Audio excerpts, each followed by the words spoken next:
Bienvenue à tous, nous sommes à Issy-les-Moulineaux pour parler nouvelle mobilité. Partout dans le monde, des expérimentations sont menées pour nous rendre la vie plus fluide.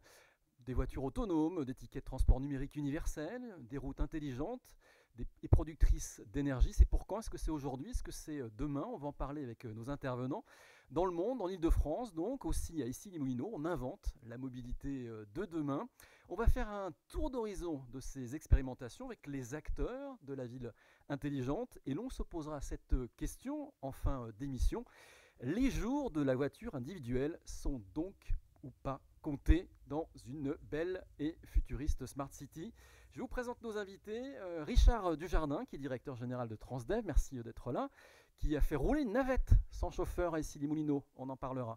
Stéphanie Bourget, responsable des nouvelles activités à la RATP qui travaille sur les solutions du dernier kilomètre, navette autonome aussi, mais scooter électrique, et oui, la RATP a même investi dans le covoiturage. Bernard Sala est avec nous, directeur général adjoint prospective, développement et recherche du groupe Colas. Colas qu'on connaît, qui est un constructeur de routes qui se lance de nouveaux défis. Une route productrice d'énergie demain, une route qui guidera même le véhicule autonome. Pierre Calvin est avec nous, président d'ATEC ITS, une association qui regroupe l'ensemble des acteurs de la mobilité, l'État, les collectivités locales et le secteur privé. Vous êtes bien au courant des expérimentations en cours. Et Michel Flazaquier, vice-présidente de l'Institut InnoSearch, qui vient de signer ce livre blanc sur les nouveaux usages, la nouvelle mobilité, quel impact sur nos villes et le plus important sur nos vies. Bien joué le titre. Alors vous placez l'usager au cœur de vos réflexions. Vous regardez ce qui se passe ailleurs dans le monde, en Chine, aux États-Unis, et comme souvent, on a beaucoup à prendre des autres. Vous nous le direz. Allez, on démarre avec une première expérimentation. Puisque nous sommes à Issy-les-Moulineaux, on va s'intéresser à ce qui se passe sur ce territoire. La plus saisissante des expérimentations, sans doute, car elle nous renvoie au meilleur film d'anticipation, eh bien, c'est le véhicule autonome, c'est-à-dire sans chauffeur. C'est déjà une réalité. Reportage avec cette expérimentation qui s'est déroulée à Issy-les-Moulineaux. Il s'agit d'une navette autonome. C'est un véhicule électrique qui marche avec des batteries, donc il est autonome. La navette autonome Transdev se localise avec un GPS très précis. On a créé un parcours virtuel et la navette utilise des lasers qui sont sur le toit pour se repérer avec l'environnement pour la détection d'obstacles.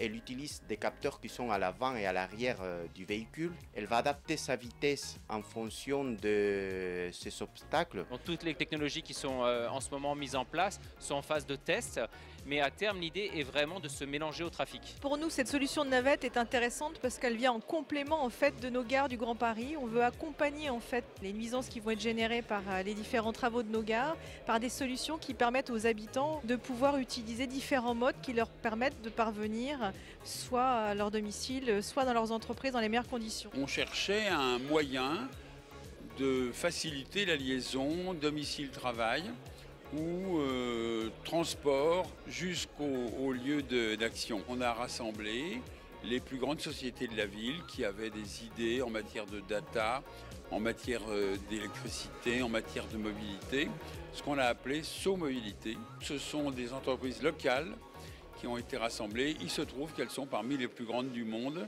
et elles ont accepté de se livrer à cet exercice. Alors on doit cette expérimentation à Transdev. Richard Dujardin, vous êtes le directeur général de Transdev. Alors cette expérimentation, elle date d'il y a un an. On en est où aujourd'hui? Est-ce qu'il y a d'autres expérimentations en France? Et quel est l'objectif? Est-ce que l'objectif c'est de voir arriver ces navettes pour tous prochainement et quand? Alors, donc, je n'étais pas tout à fait prémonitoire, mais on savait vers où on allait. Et donc aujourd'hui, oui, il y a de plus en plus d'expérimentation.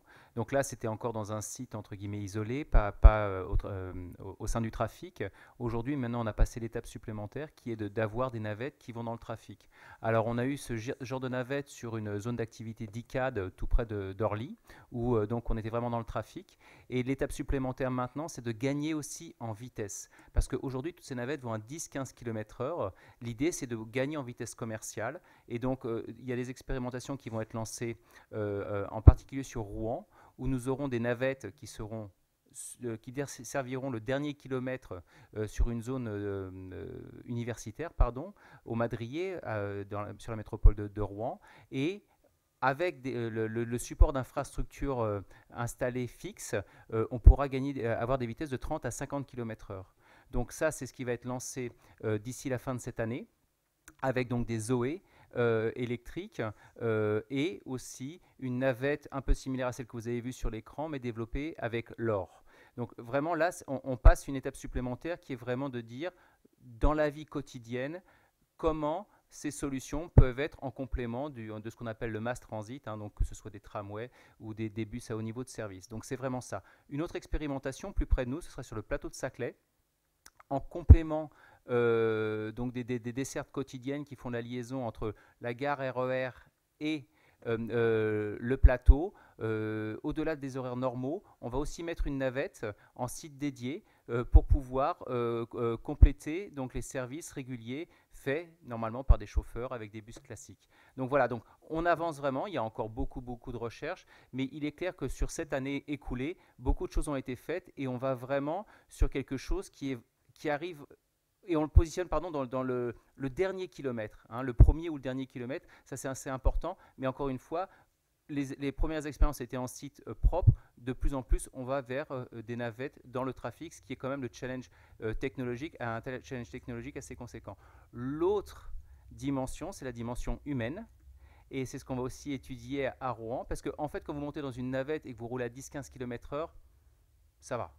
Quand on va commencer à prendre de la vitesse, à passer à 30-50 et qu'il n'y a personne derrière le volant ou qu'il n'y a même pas de volant, là, on va voir le comportement aussi des passagers, le degré d'acceptation. Donc voilà, mais donc on avance et on avance bien. Alors c'est intéressant parce que vous êtes plusieurs à avancer sur le sujet, la RATP également, il y a plusieurs expérimentations, on va découvrir l'une d'entre elles, elle est en cours au métro Château de Vincennes pour se rendre au Parc Floral. Vous parliez de desservir le dernier kilomètre, en clair, quand on arrive au Château de Vincennes, le Parc Floral, quand on n'a pas trop envie de marcher, c'est un peu loin, et donc la solution aujourd'hui c'est cette navette autonome.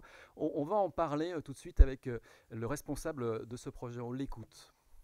Pour nous, on est vraiment en train de créer un nouveau mode de transport qui évidemment vient compléter le réseau existant, que ce soit le réseau bus, le réseau métro, le réseau RER. Et à quelle échéance ? Très rapidement, si vous voulez, cette expérimentation aurait vocation, alors évidemment il y a des discussions qui devront avoir lieu avec nos partenaires, avec Île-de-France Mobilité, avec la ville de Paris, mais une expérimentation de ce type aurait typiquement vocation à devenir pérenne, peut-être avec des ajustements, mais on peut imaginer très bien une desserte pérenne du bois de Vincennes par des navettes autonomes. La mobilité va profondément muter dans les années qui viennent. La question du véhicule autonome va bouleverser nos vies. Alors on n'en est pas tous conscients encore, ça va prendre 5, 10, 15, 20 ans, mais ça va le faire. Et donc, avec ces expérimentations, d'abord on accompagne des constructeurs français, ces navettes sont françaises, et puis ensuite ça nous permet de tester l'acceptabilité des usagers, ceux qui montent dans ces navettes autonomes, et de tester aussi l'acceptabilité de celles et ceux qui sont joggeurs, qui marchent, qui sont tout autour. Voilà, ces expérimentation, ça sert à ça. On façonne la culture ensemble, on aide au développement et puis on s'habitue à voir comment on peut les utiliser. Exemple très concret, il y a un an, on inaugurait la première expérimentation avec la RATP sur le pont Charles de Gaulle à Paris. C'était pas très ambitieux, sur 200 mètres, sur un site fermé. Un an après, on ouvre cette ligne qui, dans 6 mois, parcourra 4 km, aura des franchissements de croisements et d'une certaine manière préfigurera une véritable ligne de bus. On voit que l'évolution va très vite. Alors c'est un sujet passionnant, j'ai eu l'occasion de monter dans cette navette, c'était au tout début, et quand vous parlez de l'acceptation par le passager, et c'est vrai que comme c'était en test au début, il y a une feuille qui est tombée d'un arbre, et elle a vraiment pilé, et on m'a expliqué que bon voilà c'est le rodage et tout, donc c'est plutôt rassurant qu'une simple feuille puisse arrêter cette navette autonome. Donc voilà, on est encore dans l'expérimentation, donc là le recul maintenant sur ce rendez-vous qui continue, on peut y aller au Château de Vincennes, prendre cette navette, le retour d'expérience. Rapide sur le bouton. Merci beaucoup. Effectivement, on est dans de l'expérimentation et on est dans le test, et notamment, on l'a dit, dans le texte d'acceptabilité, et je crois que c'est très important. On essaye beaucoup de mesurer ça à la RATP. Aujourd'hui, il y a 55 000 personnes qui ont testé nos navettes autonomes depuis 1 an et demi. Donc ça nous donne quand même un petit peu de recul sur le sujet. Et ça dit aussi effectivement qu'il y a encore des étapes à franchir, je crois qu'on en est tous assez conscients, et que les transporteurs et les transporteurs publics qui savent ce que c'est que de transporter du monde de manière collective ont un vrai rôle à jouer en la matière, et notamment en matière de réassurance, et pourquoi pas éventuellement de présence à bord, aujourd'hui légale, hein, mais demain peut-être autre, pour rassurer les voyageurs qui monteront dans ces navettes, sur un aspect technique, certes, qui est de plus en plus rodé. Effectivement, je crois que ces expérimentations, comme on l'a dit, servent beaucoup à ça. Et on progresse très vite, hein, Stéphane Baudet l'a dit. Mais également pour être hôte à bord, steward ou autre. Hein, il y a des tas d'appellations, mais en tout cas être présent aux côtés des voyageurs dans cette mobilité très nouvelle quand même. Donc je pense que c'est important aussi de prendre en compte l'avis des voyageurs en la matière. Voilà. En 2020, au Japon, pour les Jeux Olympiques, c'est des navettes autonomes qui, lorsqu'on arrivera à l'aéroport, nous amèneront sur les lieux des compétitions. Nous, on en sera où en 2020 ?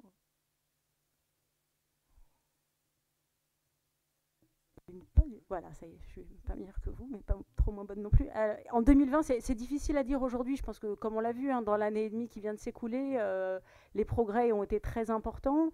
Donc on aura, je pense, largement progressé, à la fois, on l'a dit, dans la vitesse des navettes, et je pense que c'est un vrai sujet. Et déjà, je pense que dans l'année qui vient de s'écouler, dans toutes ces expérimentations, qu'elles soient menées par la RATP ou pas d'ailleurs, on voit bien qu'il y a un vrai progrès, hein, sur la vitesse. Il y a le sujet des franchissements de carrefour dont on a parlé, et d'être dans la circulation, qui est aussi un sujet. Mais après, je dirais que peut-être plus largement, pour nous, RATP, pour moi, quand on parle d'autonomie, d'abord l'autonomie, on la gère dans d'autres sujets, hein, le métro déjà. Donc ce que je veux dire, c'est que c'est nouveau et pas nouveau à la fois. Et en tout cas, la confiance dans l'autonomie, à certaines conditions, elle existe déjà, et on transporte beaucoup de gens, alors certes, hein, sur le rail, mais de manière autonome. Et puis on peut aussi l'appréhender de manière graduelle, sans doute. On peut être 100% autonome, comme le sont ces navettes aujourd'hui. Mais on peut aussi utiliser l'autonomie dans plein d'autres sujets. Je sais que nous, on travaille beaucoup autour du bus autonome, du tramway autonome, pas forcément dans un premier temps pour le rendre 100% autonome sur l'ensemble du trajet, mais sur un certain nombre de points du parcours. Le garage, bien sûr, qui nécessite, il y a plus de voyageurs dans le bus, donc c'est beaucoup plus simple de tester, par exemple, des choses sur ces domaines-là, sur l'accostage, pour le rendre plus facile, sur le garage du tramway, enfin voilà. L'autonomie, c'est plein de choses différentes, et je pense que pour nous, transporteurs, ces navettes, c'est la face émergée de l'iceberg, si j'ose dire. C'est aussi ce que voient les voyageurs, hein, aujourd'hui, mais demain, on utilisera l'autonomie pour plein d'autres choses. Petit à petit, on va progresser sur ce sujet, mais de manière prudente. Alors même question à Transdev, donc d'ici à 2020, quelle ambition ? On en sera où ? Ça dépend pour beaucoup aussi de l'État, des nouvelles lois qui vont arriver. Alors tout à fait, alors premièrement, RATP et Transdev de temps en temps peuvent être d'accord, donc ça c'est une bonne nouvelle. Je vous rejoins complètement sur ce sujet-là. Non, plus sérieusement, déjà un petit retour. Là, nos équipes étaient à Singapour, et il s'avère qu'en fait, malgré, on va dire, des moyens plus restreints que ce soit les Google ou les États, les villes-États type Singapour, la France se positionne vraiment très très bien sur ce savoir-faire, et l'expérimentation qu'on a sur Rouen, on n'a pas à en rougir, et je pense qu'on est en avance sur ce que fait Singapour. Donc ça, c'est le premier constat.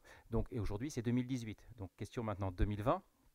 Je pense que 2020, on aura quand même des solutions pérennes pour, alors c'était le bois de Vincennes, ou pour nous sur la métropole de Rouen, et vraiment avec croisement, gestion de croisement, gestion dans le trafic, de navettes qui pourront circuler. Ce sera encore de l'expérimentation, ce sera toujours, selon moi, du dernier ou du premier kilomètre, mais on aura des services établis. Aujourd'hui, notre pilote sur Rouen, on va aller en progressant. Aujourd'hui, c'est quelques kilomètres. À terme, ce sera une vingtaine de kilomètres de circuits proposés dans l'aire universitaire du Madrier.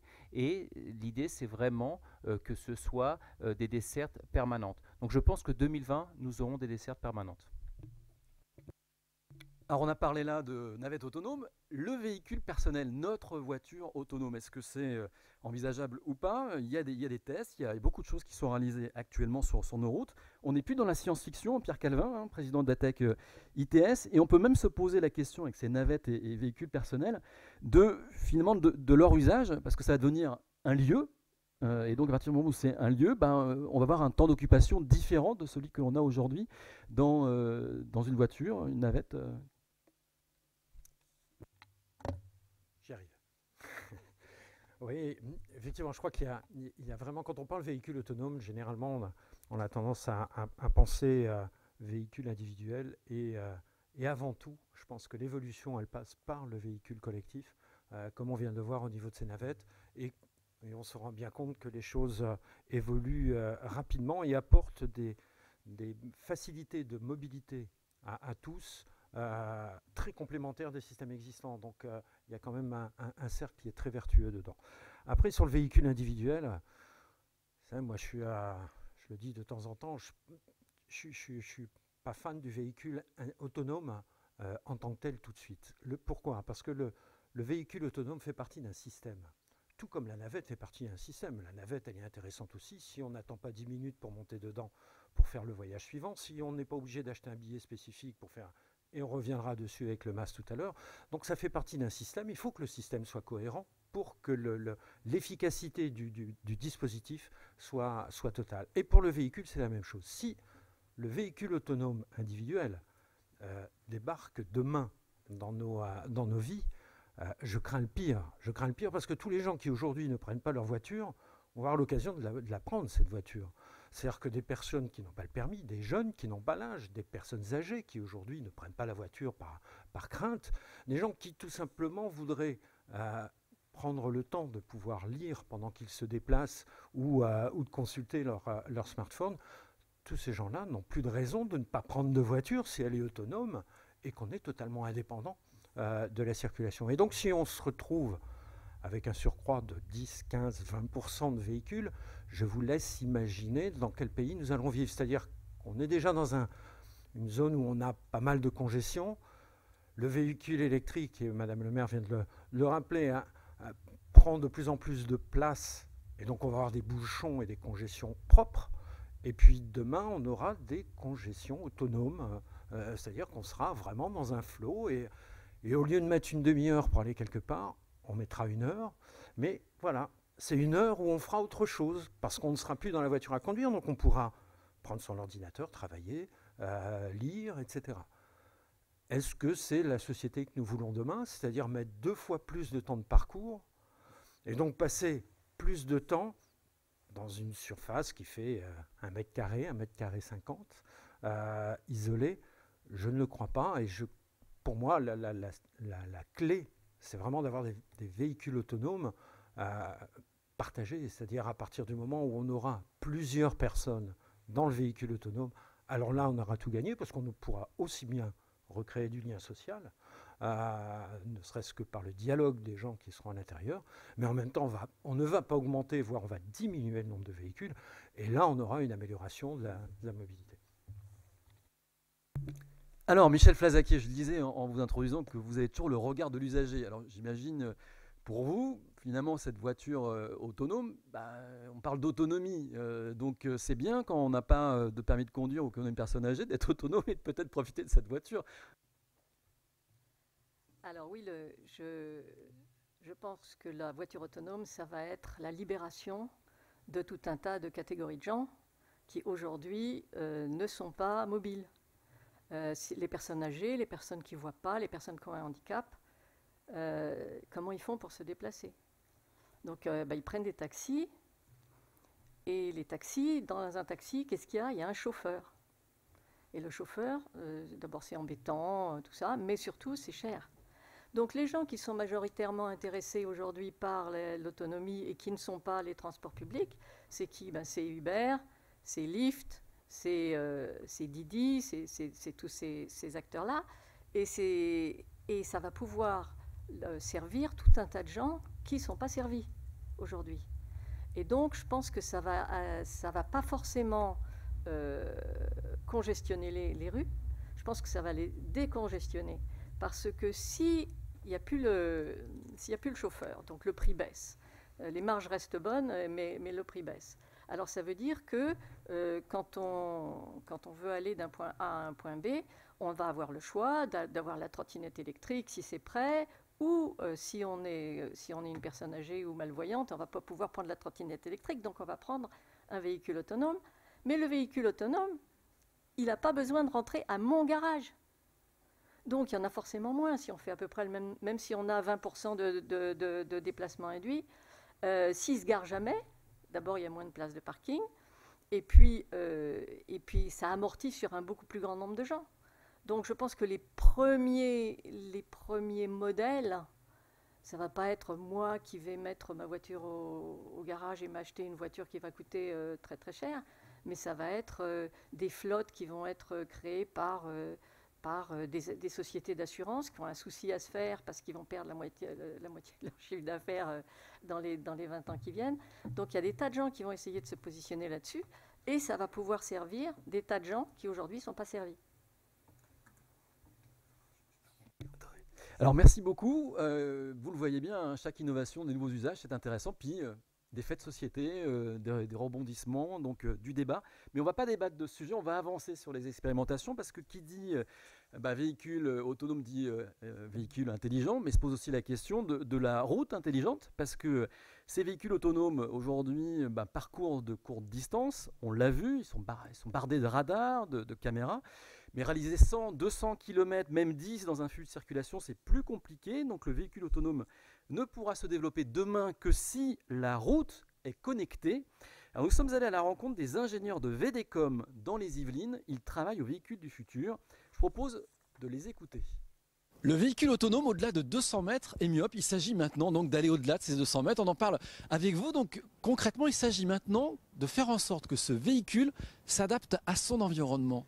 Voilà, donc environnement plus large. Hein. Voilà, il va avoir besoin de ce qu'on appelle un horizon augmenté, hein, un horizon électronique, une visibilité augmentée. Et ceci va se passer avec une interaction véhicule-infrastructure.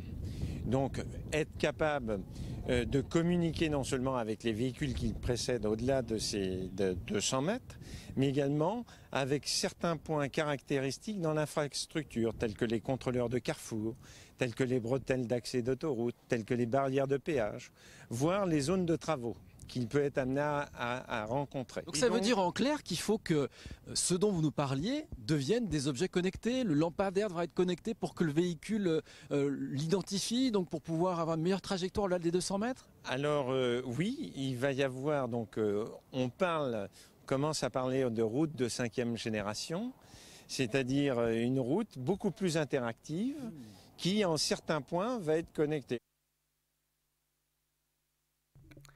Alors, cette route connectée, est-ce qu'on y travaille? Bernard Sala, vous êtes directeur général adjoint prospective, développement et recherche du groupe Colas. Donc Colas, constructeur de routes, qui se lance donc un nouveau défi. Vous travaillez à une route productrice d'énergie demain et donc à une route qui guidera le véhicule autonome. On en est où? Est-ce qu'il y a des expérimentations? Racontez-nous. Oui, merci. C'est effectivement ça. Je dirais au début, l'autonomie des véhicules a plutôt été traitée par les constructeurs. Et la vision était que l'on pouvait traiter de cette autonomie de manière autonome chez les constructeurs.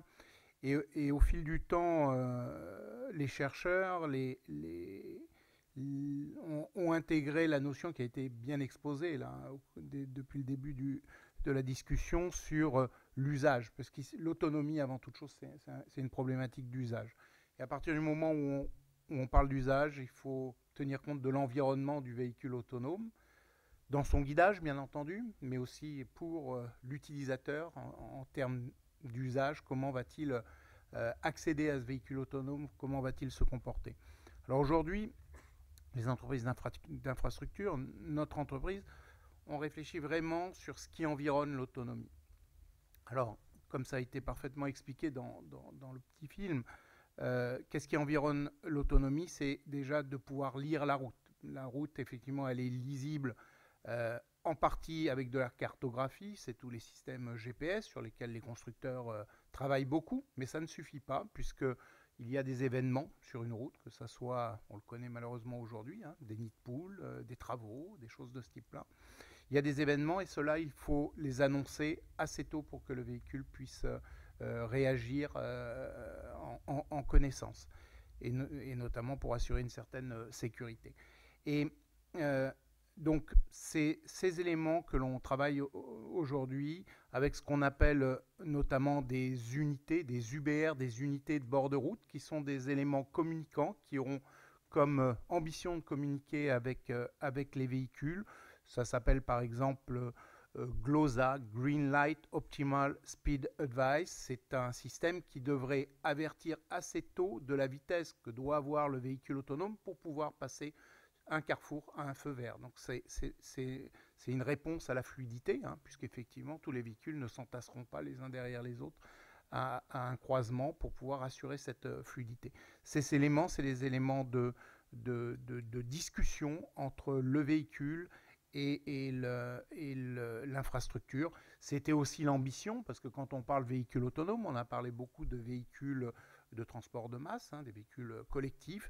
Eh bien, il faut pouvoir y accéder. C'était aussi un des objectifs de SoMobility. C'est sur cet objectif qu'a travaillé Colas, avec des capteurs pour assurer le parking des véhicules individuels traditionnels avant de pouvoir utiliser de manière efficiente un véhicule collectif autonome. Et ces éléments, là, c'est extrêmement important. Alors chez Transdev et RATP, j'imagine que c'est un sujet extrêmement important, la route connectée. Vous suivez le dossier de près, vous regardez les expérimentations aussi à l'étranger. Donc oui, c'est ce que j'expliquais. Vraiment, nous, on a été convaincus depuis longtemps qu'il fallait en fait que l'infrastructure accompagne l'autonomie. Et c'est pour ça que sur Rouen, on équipe des infrastructures, des ronds-points, enfin comme ça a été dit dans le reportage, pour pouvoir gagner, donc pour pouvoir avoir cet horizon au-delà de ces 200 mètres et pouvoir prendre de la vitesse. Parce que l'important aussi, c'est que l'autonomie répondra aux attentes des gens que s'il y a une certaine vitesse. Si on reste à 10-15 km/h, il n'y aura pas de pertinence. Donc c'est vraiment ça. Donc on travaille à ce genre de choses, à ce genre de capteurs, pour pouvoir anticiper donc tout ce qui est franchissement de ronds-points ou de feux de circulation. Pardon. Donc voilà, donc, on y est. Et le deuxième sujet aussi, sur lequel on croit beaucoup, c'est que la mobilité aura toujours besoin de régulation. Et donc l'importance de la collectivité locale. Et donc nous, dans nos systèmes, parce qu'on parlait de système, et je pense que c'est très important ce que vous avez dit, il faut parler de système de mobilité. La deuxième dimension, c'est comme, et même la première pour tout ce qui est transport public, c'est la sécurité. Et nous, on croit aussi beaucoup à cette autonomie qui soit reliée à un poste de contrôle, et quelque part, vous connaissez l'image du bouton rouge. Parce qu'en cas de problème, il faut pouvoir arrêter les véhicules ou reprendre la main. Donc ça, c'est la deuxième conviction qu'on a, c'est vraiment de dire il faut pouvoir être en mesure de contrôler le véhicule en cas de problème. Donc c'est pour ça que l'infra, c'est très important pour nous et pour cette vitesse commerciale, mais avant tout aussi pour des aspects sécuritaires. Alors, peut-être une remarque, vous suivez bien toutes les expérimentations en cours, la route intelligente qui guidera le véhicule autonome, c'est déterminant. Est-ce qu'on a des expérimentations qui sont menées à l'étranger qui nous montrent que ça avance vite et dans quelle direction? Oui, il y en a un peu partout, mais encore une fois, moi je rejoins ce que disait M. Dujardin. Je crois qu'on est quand même en France, on a la chance d'avoir les plus grandes sociétés d'ingénierie, les plus grands exploitants de réseaux de transport, deux grands autour de la table, les plus grandes entreprises. À chaque fois, quand je dis plus grandes, c'est les leaders mondiaux dans le monde de la construction, de l'entretien, de la maintenance des infrastructures. Donc, franchement, on est loin d'avoir besoin de rougir de ce que l'on fait. Et les expérimentations qui se font à l'international sont souvent en retard par rapport à celles que l'on fait à l'échelon national. Et une opération, comme on l'évoquait tout à l'heure pour les JO en 2020, est une opération ponctuelle. On ne rentre pas dans le cadre d'une expérimentation qui permettra de rentrer dans le quotidien. Alors sur la route connectée et véhicules connectés, je crois que ça a été dit dans le reportage, on parle de 200 mètres de visibilité pour un véhicule. En réalité, au milieu urbain, c'est même moins que ça, puisque il y a énormément d'interférences. Et donc, pour assurer la sécurité, ce qui a été évoqué, le véhicule est obligé de croiser un certain nombre d'informations, c'est-à-dire son positionnement, mais aussi ce qu'il lit. Et qu'est-ce qu'il lit? Il lit des panneaux, il lit du marquage. Bon, déjà, il va falloir qu'on ait une route en bon état. On a 50% des routes qui ne sont pas marquées aujourd'hui. On a 40% des panneaux qui sont plus conformes. Et pour ceux qui ont des voitures récentes, vous avez des petits ronds qui s'allument quand vous passez devant un panneau, parce que la caméra lit déjà le panneau, vous indique la vitesse, et demain, elle va vous la réguler. Mais encore faut-il pouvoir voir ce panneau. Donc ça, c'est la première des choses. Et puis, comme l'a dit Bernard Salin, c'est vrai qu'il y a les UBR. Les UBR, c'est très important parce que c'est ce qui va donner au véhicule la visibilité par le biais de celui qui est devant. C'est-à-dire qu'on va rebondir sur les véhicules qui sont devant. Et au lieu de voir à 100 ou à 200 mètres, on va voir à 400 mètres. Pour ça, tout le monde se dit, mais il suffit d'un téléphone, hein, que le téléphone a la connectique. Oui, sauf que les opérateurs ne sont pas liés à une obligation de résultat. Et si vous avez l'information, ne serait-ce que 30 secondes après, bah vous êtes dans le trou s'il y a un trou devant. Donc, ce n'est pas possible. Donc, on est obligé d'avoir, pour des questions de sécurité, ces unités de bord de route qui vont être justement cette interface entre les véhicules et une plateforme de gestion, par exemple, de la mobilité. Alors, Colas avance beaucoup plus vite, on va parler maintenant d'électrique, sur la route qu'on dit solaire, parce que ça fait bien, on s'est imagé.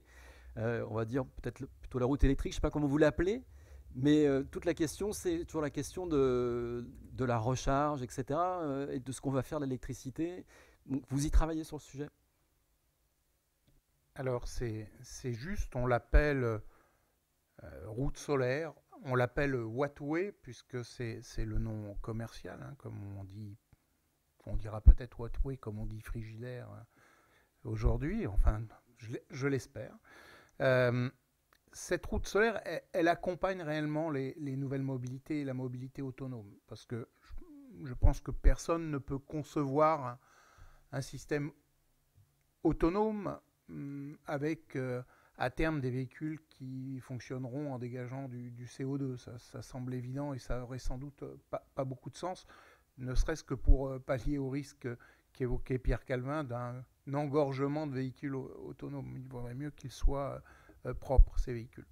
Donc notre vision, elle a réellement été de pouvoir travailler dans un sens d'optimisation des espaces, comme cette vision d'un véhicule autonome qui optimisera, fluidifiera la ville et peut-être à terme aussi les routes interurbaines. On est dans cette vision de pouvoir optimiser l'espace, et pour optimiser l'espace, il faut pouvoir se servir d'espaces sans doute quelquefois sous-employés pour pouvoir produire de l'énergie. Alors il y a des réflexions, il y a des tests qui sont faits pour pouvoir notamment produire de l'énergie ou transférer de l'énergie. Ces tests, c'est notamment ce qui est fait en Chine, je crois, pour des recharges de véhicules collectifs électriques au niveau des feux, voire au niveau de certains arrêts de bus, comme on dit. Dans certains endroits, ça peut être effectivement des zones de recharge et par panneaux photovoltaïques. C'est ce que l'on teste dans certaines régions du monde. On l'a testé en France, on le teste notamment au Japon. Au Japon, il s'agit de milieux en général extrêmement contraints. Il n'y a pas beaucoup de place, beaucoup de population. C'est des milieux où ils ont fait le choix un peu imposé d'une électricité différente. Alors ils sont en train de progresser vers cette électricité dénucléarisée et ils pensent que l'utilisation des chaussées pour pouvoir produire de l'électricité est une solution.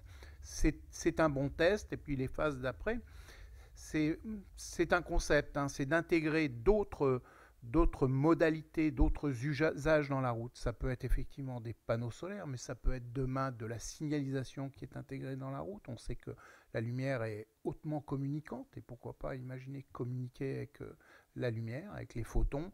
Et puis ça peut être aussi des éléments demain de recharge qui seront totalement intégrés dans la route, avec des boucles de recharge dans la route. Donc l'idée est réellement de transformer cette route qui n'était somme toute un produit certes exceptionnel, j'en fais la promotion jusqu'à aujourd'hui, mais qui peut devenir un usage exceptionnel et d'un usage exceptionnel pour justement compléter et favoriser ces nouvelles mobilités et surtout la mobilité autonome, bien sûr. Alors cette fameuse route productrice d'électricité, à quoi ça ressemble? Est-ce que ça peut recharger nos voitures? On va retourner voir les ingénieurs de VDCom dans les Yvelines. Je propose de découvrir leur solution, la solution sur laquelle ils travaillent. Pour les commuteurs, de loin, il ressemble à un bus classique. Mais quand il se rapproche, ça, c'est le bus de l'air, on entend la différence. C'est le sujet d'après. À voir toujours, un métro d'avance. La RATP poursuit son virage Non, vers la ce mobilité sera pas ce individuelle. sujet. On le mettra Pour les plus tard. commuteurs, aujourd'hui, une Zoé avec 40 kWh, ça suffit pour faire tous les trajets. Par contre, si on doit faire un long trajet, dans ce cas-là, il faut être plus patient. Eh bien, on a développé un système de recharge en roulant par induction qui permettrait, dans ce cas-là, de charger la voiture pendant qu'elle roule. Donc, avec une batterie de quantité limitée, on pourrait, à condition que l'infrastructure soit équipée, on pourrait donc permettre un voyage où la voiture pourrait se recharger en roulant. Ça peut être aussi une piste importante pour les taxis sans chauffeur autonomes, puisque dans ce cas-là, il n'y aurait pas de perte d'exploitation liée à la recharge. Le véhicule pourrait continuer à faire ses trajets tout en se rechargeant pendant qu'il roule. Donc ça, nous pensons que c'est une technologie assez prometteuse. C'est ce qu'on voit derrière nous, c'est ça précisément. Vous pouvez nous expliquer comment ça fonctionne? Alors vous avez des boucles qui sont sous la chaussée et une boucle qui est dans le véhicule. Et donc quand le véhicule passe sur une boucle, le système reconnaît et envoie du courant qui va recharger.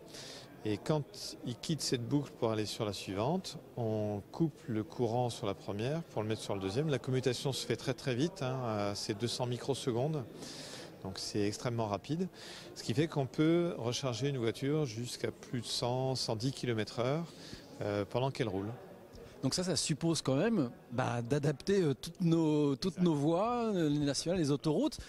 On en est loin, très loin, ça n'a pas commencé. Bien sûr, alors toutes nos voies, ça fait partie des choses à regarder, c'est quelles sont les voies qui seraient prioritaires. Il faut bien considérer une chose, c'est que comme on pourra mettre des batteries beaucoup plus petites que si elles devaient assurer des très longs trajets, si vous considérez un parc à un moment donné qui est élevé, mettons 1 million de véhicules, on peut arriver assez vite à des ordres de grandeur, d'écart entre les deux solutions de plusieurs milliards d'euros. Dans ce cas-là, ça peut se discuter de mettre l'argent dans l'infrastructure plutôt que dans des batteries qu'il faut produire et recycler. Alors Michel Flazaquier d'InnoCherche, vous faites de la veille, donc vous regardez ce qui se passe un petit peu partout. On vient d'écouter donc le président de VDCom qui travaille à ces solutions de recharge tout en roulant.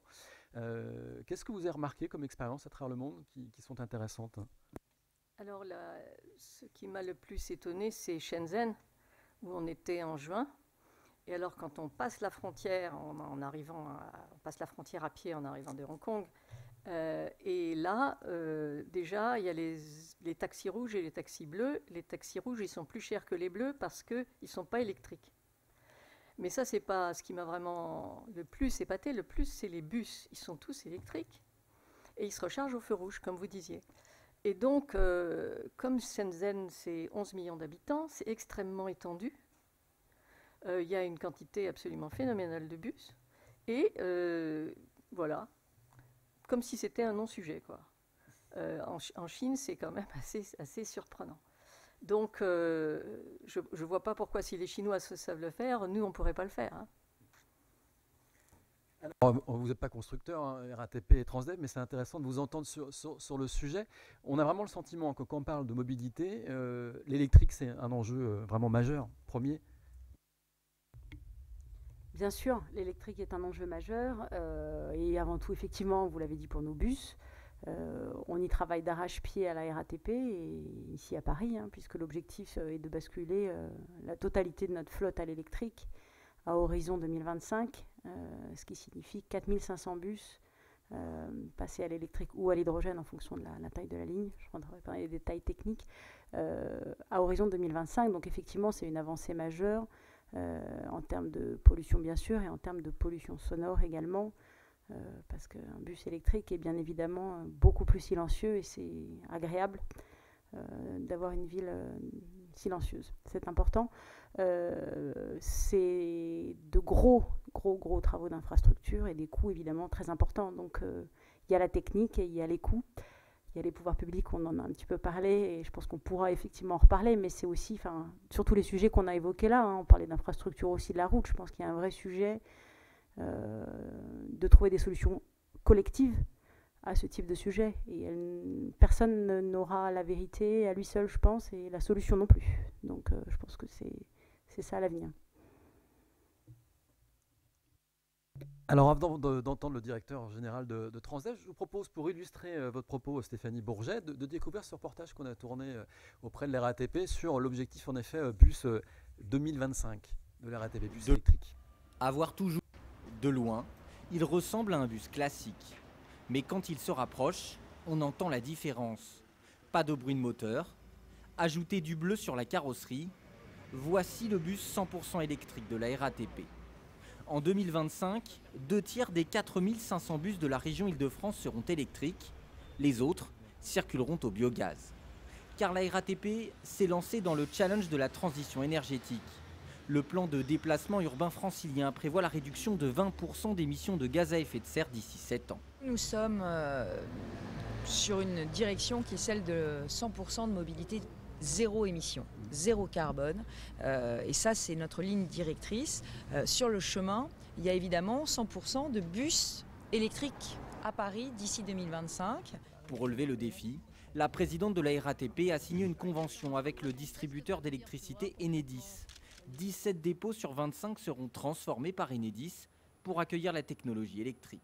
C'est à la fois, j'allais dire, de amener l'électricité dans le centre et de faire en sorte que l'opération du centre ne pèse pas de trop, j'allais dire, sur la consommation électrique du voisinage. Donc il faut à la fois avoir le niveau de charge nécessaire. 2025, c'est demain. Et à l'échelle d'une région comme Île-de-France, quand on connaît les nombres en jeu, quand on voit les échéances qui sont celles de villes comme Paris, on se doit d'être au rendez-vous et on sera au rendez-vous. Au total, dans chaque centre, près de 200 bus devront disposer d'une puissance d'environ 10 MW. Les véhicules seront rechargés la nuit pour ne pas perturber le trafic la journée. La RATP exploite déjà une ligne 100% électrique depuis 2016, la ligne 341. Les bus circulent entre Charles de Gaulle-Étoile et la porte de Clignancourt. Alors je le disais, c'est un vrai enjeu l'électrique lorsqu'on parle de mobilité. À Transdev, bien évidemment, on y travaille, Richard Dujardin. Merci. Tout à fait. Et je reviens vraiment sur l'amont, parce qu'en fait, le bus électrique, c'est la résultante. Il faut quand même attirer l'attention sur déjà l'origine de l'électricité. Et je donnerai l'exemple des Pays-Bas.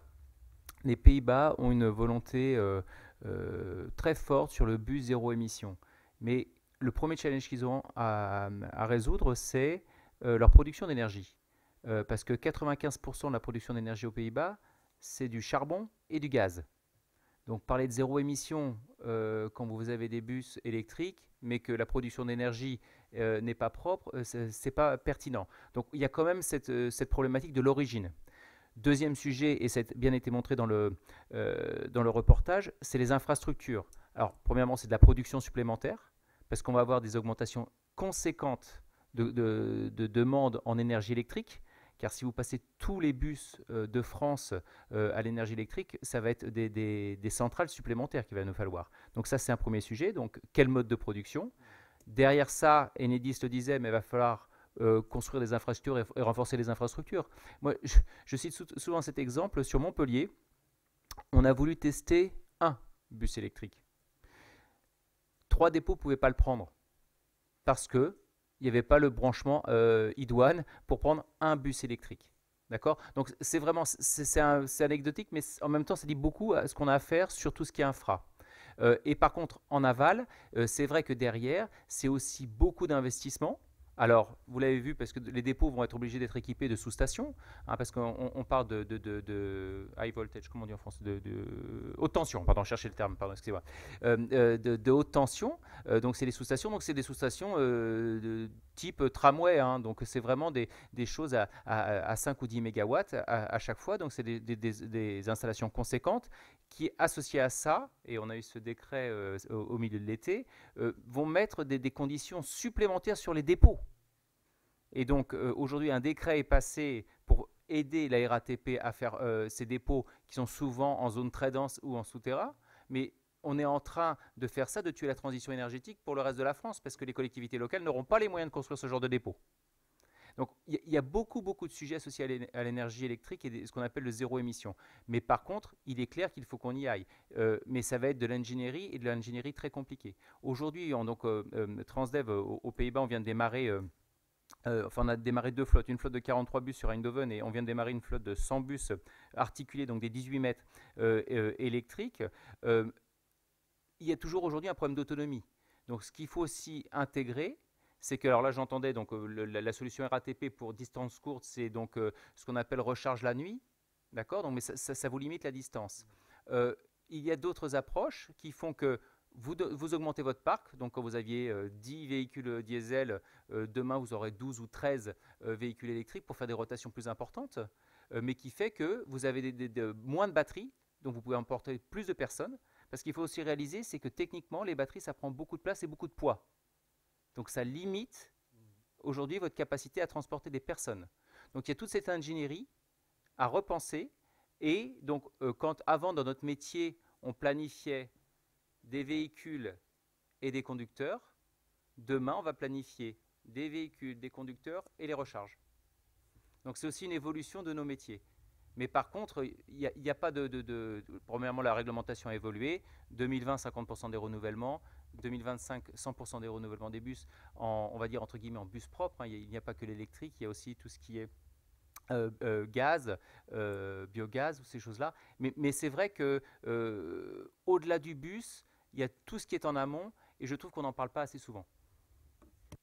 Alors on le voit bien au centre du sujet, déjà sur le véhicule autonome, la navette autonome, c'était les infrastructures. Là on le voit encore, on parle d'électricité, c'est encore un sujet d'infrastructure, mode de production, nouvelle centrale, c'est vraiment le cœur du problème, c'est notre capacité demain à résoudre cette question des infrastructures.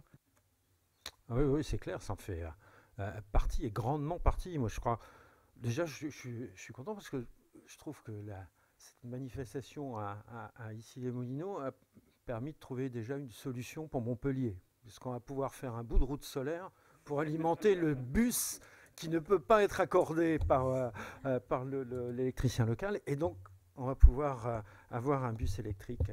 Mais sérieusement, je pense qu'on est effectivement dans ce besoin d'avoir des solutions en termes énergétiques, avec effectivement la première, c'est bien sûr l'origine, ça a été rappelé, l'origine de cette énergie. Et puis le deuxième, ça va être le traitement des batteries. Mais c'est vrai qu'à partir du moment où cela sera réglé, et je n'ai aucun doute, ce sera réglé, ce problème de stockage et de retraitement des batteries, on pourra faire un pas en avant. Un pas en avant, on l'a vu sur le côté transport collectif, mais aussi individuel. L'électricité amène un nouveau confort, je dirais, dans la mobilité. On le voit avec l'effervescence des patinettes électriques, celle des vélos électriques, les solo-wheels, etc. Enfin, tous ces dispositifs qui, étant aujourd'hui électrifiés, permettent à l'usager qui marchait avant d'aller un peu plus loin, voire d'aller un peu plus vite, mais en tout cas de se déplacer beaucoup plus facilement. Et la conjugaison de tout ça fait que c'est vrai que l'électricité va être est un grand support pour ces nouvelles mobilités. Bernard Salin ? Oui, Pierre, merci d'avoir parlé des patinettes et des vélos, parce que je pense que c'est un des éléments. Alors effectivement, on est, je pense, pas vraiment prêt à court terme, dans les 2-3 années à venir, à recharger des bus avec panneaux solaires routiers, pour des raisons de stockage d'énergie, pour des raisons de puissance à délivrer, bien qu'on a fait des tests sur de la recharge de véhicules individuels qui marchent pas si mal, notamment en Vendée. Mais où on va développer, c'est presque une annonce pour la fin de l'année, une solution, c'est effectivement pour tout ce qui est vélo électrique et nouveaux modes de mobilité électrique. On peut effectivement penser que d'implanter du wattway tout proche d'un réseau électrique existant, ça n'a pas une utilité extrêmement importante, à part gagner de la place, hein, puisque pour produire l'énergie et donner un nouvel usage à la route. Mais en attendant, aujourd'hui, avec la construction des grands réseaux de cyclotourisme, les grandes pistes, les grandes promenades, on trouve un intérêt à pouvoir implanter des des panneaux solaires sur les chaussées qui alimenteraient des bornes de recharge de vélos sur des grands circuits. Et ça permettrait effectivement de pouvoir développer aussi en interurbain et dans des zones moins denses ces solutions de mobilité, ce qui nous semble assez important et ce qui semble surtout très important pour nos clients qui sont les élus. Alors en attendant le véhicule autonome pour tous, l'électricité partout sur tous nos véhicules, des nouvelles solutions de mobilité sont disponibles. Et là on n'est pas dans l'expérimentation, on les voit un petit peu partout autour de nous. C'est mobilité, c'est le scooter électrique en libre service, le vélo électrique en libre service. Et la RATP, alors c'est étonnant, investit dans les nouvelles mobilités. On va découvrir un reportage qui nous montre que la RATP travaille sur le sujet et puis on verra ensuite avec Transdev qui travaille aussi sur le covoiturage. Donc vous nous expliquez pourquoi vous travaillez tous sur les nouvelles mobilités et l'intermobilité. Regardez. Avoir toujours un métro d'avance. La RATP poursuit son virage vers la mobilité individuelle. Début 2017, elle crée RATP Capital Innovation. Aujourd'hui, plus de 30 millions ont été investis dans les startups. C'est le cas de cette société de covoiturage. La RATP est devenue l'un de ses partenaires privilégiés. En fait, il y a deux choses. Il y a la multimodalité et l'intermodalité. J'ai décidé d'abandonner mon véhicule personnel. J'habite par exemple en Grande Couronne et je cherche un mode de rabattement pour me rendre à mon bureau par exemple. Et là, par exemple, j'utilise le covoiturage qui va me permettre d'accéder facilement au mode de transport en commun qui va me permettre d'aller sur mon lieu de travail. Donc on cherche à couvrir un petit peu les deux usages avec les différents acteurs de la mobilité avec lesquels on travaille. Si la voiture n'est plus l'ennemi des transports en commun, le scooter électrique non plus. La RATP est entrée au capital de cette start-up. Objectif, être capable de proposer des trajets porte à porte. Mobilité, c'est quand même la RATP aujourd'hui et mobilité électrique, c'est la mobilité de demain. Et on considère aujourd'hui que Cityscoot est un complément très intéressant à la façon dont nos voyageurs se déplacent sur le réseau au quotidien. À long terme, la RATP et Île-de-France Mobilité souhaitent présenter une offre multimodale, plusieurs modes de transport dans le respect de l'environnement. Voilà, donc c'est pas votre métier premier, hein, c'est pas le cœur du métier. A priori, vous êtes sur le transport de masse. Mais là, c'est quoi l'idée? C'est de desservir le dernier kilomètre et c'est répondre à un usager qui de plus en plus demande une réponse globale à ces problèmes de transport, en particulier dans une région aussi dense que la nôtre et complexe à desservir. Alors oui, c'est tout à fait ça, hein, l'idée. On a parlé de mass transit tout à l'heure un petit peu, Richard Dujardin en a parlé. Je crois vraiment que si on prend une image, et si on prend l'image du réseau sanguin que j'aime bien, le mass transit, c'est les grosses artères, c'est les grosses veines, et on en a absolument besoin dans nos métropoles. Hein. Faut pas se tromper de sujet non plus, hein. On ne va pas mettre tous les passagers du RER A sur des Cityscoot, soyons bien clairs. Mais en revanche, il faut ces petites capillaires aussi, pour irriguer ce grand réseau et pour répondre aux besoins de nos voyageurs et de nos clients. Alors on parle de multimodalité, on parle d'intermodalité, c'est deux choses différentes à mon sens, et c'est intéressant de faire la différence, je pense. Quand on parle de multimodalité, c'est, écoutez, pour me rendre à mon travail, comme je le disais dans le reportage, j'utilise les transports en commun tous les jours. Mais le soir, voilà, je sors un peu tard, je suis fatiguée, je ne sais pas, j'ai envie d'un mode plus facile ou plus souple, et donc je vais utiliser un autre type de transport, Cityscoot, pourquoi pas. Donc là, on est plutôt effectivement dans la multimodalité. L'intermodalité, c'est plus compliqué, c'est important aussi, et c'est de dire comment je peux utiliser ce qu'on appelle ces fameuses nouvelles mobilités, qui pourraient être d'ailleurs intéressantes de définir, parce que finalement, la trottinette, le vélo, la voiture ne sont pas si nouveaux. C'est la façon dont ils les utilisent qui est nouvelle. Et c'est de se dire comment, là, j'arrive à intégrer ces nouveaux services de mobilité, donc disons, à mon parcours client.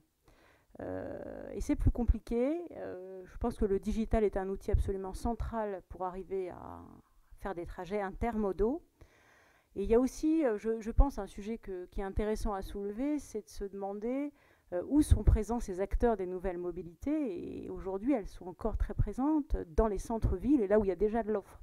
Je pense que Richard Dujardin ne me contredira pas sur ce point. On va encore être d'accord. Et la question, c'est de se dire comment on travaille ailleurs. C'est bien de la travailler en centre-ville et on la travaille comme tout transporteur aujourd'hui.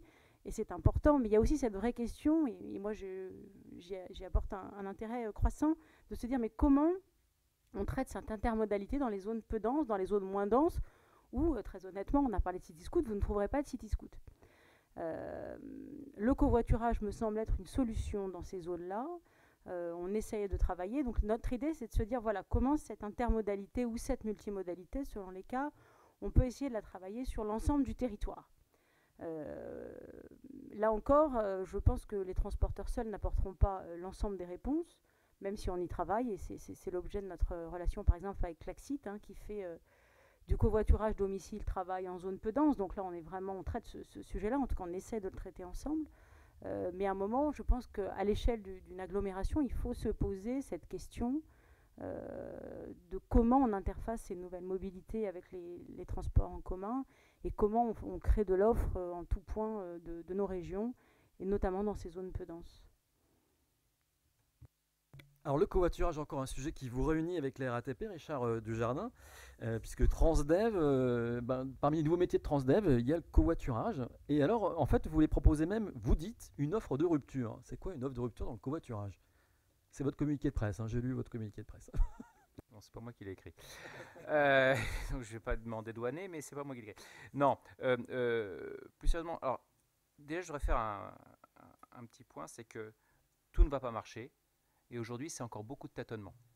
On l'a vu avec les vélos en free floating à Paris. Ça a été lancé par 5 ou 6 fournisseurs et au final, il y en a beaucoup qui sont repartis aussi vite qu'ils étaient arrivés. Et le deuxième point, et c'est ce que je disais tout à l'heure, il est quand même important de garder de la régulation.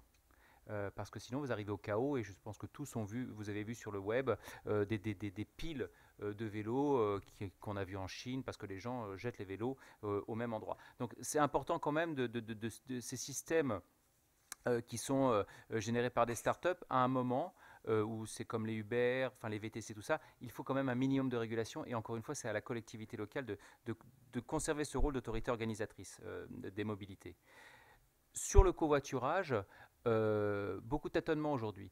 Les retours d'Île-de-France, c'est que même quand il y a eu des incitations assez conséquentes, le maximum, ça a peut-être été 1000 trajets par jour à l'échelle de l'Île-de-France.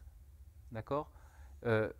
Parce que le covoiturage longue distance a pris un certain essor en France. On estime à peu près à 10 millions de voyages par an. Par contre, le covoiturage courte distance du quotidien a beaucoup de mal à trouver son modèle. Même si c'est incitatif, c'est très très difficile. Donc nous, on essaye que ce soit des solutions en interne, hein, donc parce qu'il faut qu'on apprenne aussi. Ça fait partie de...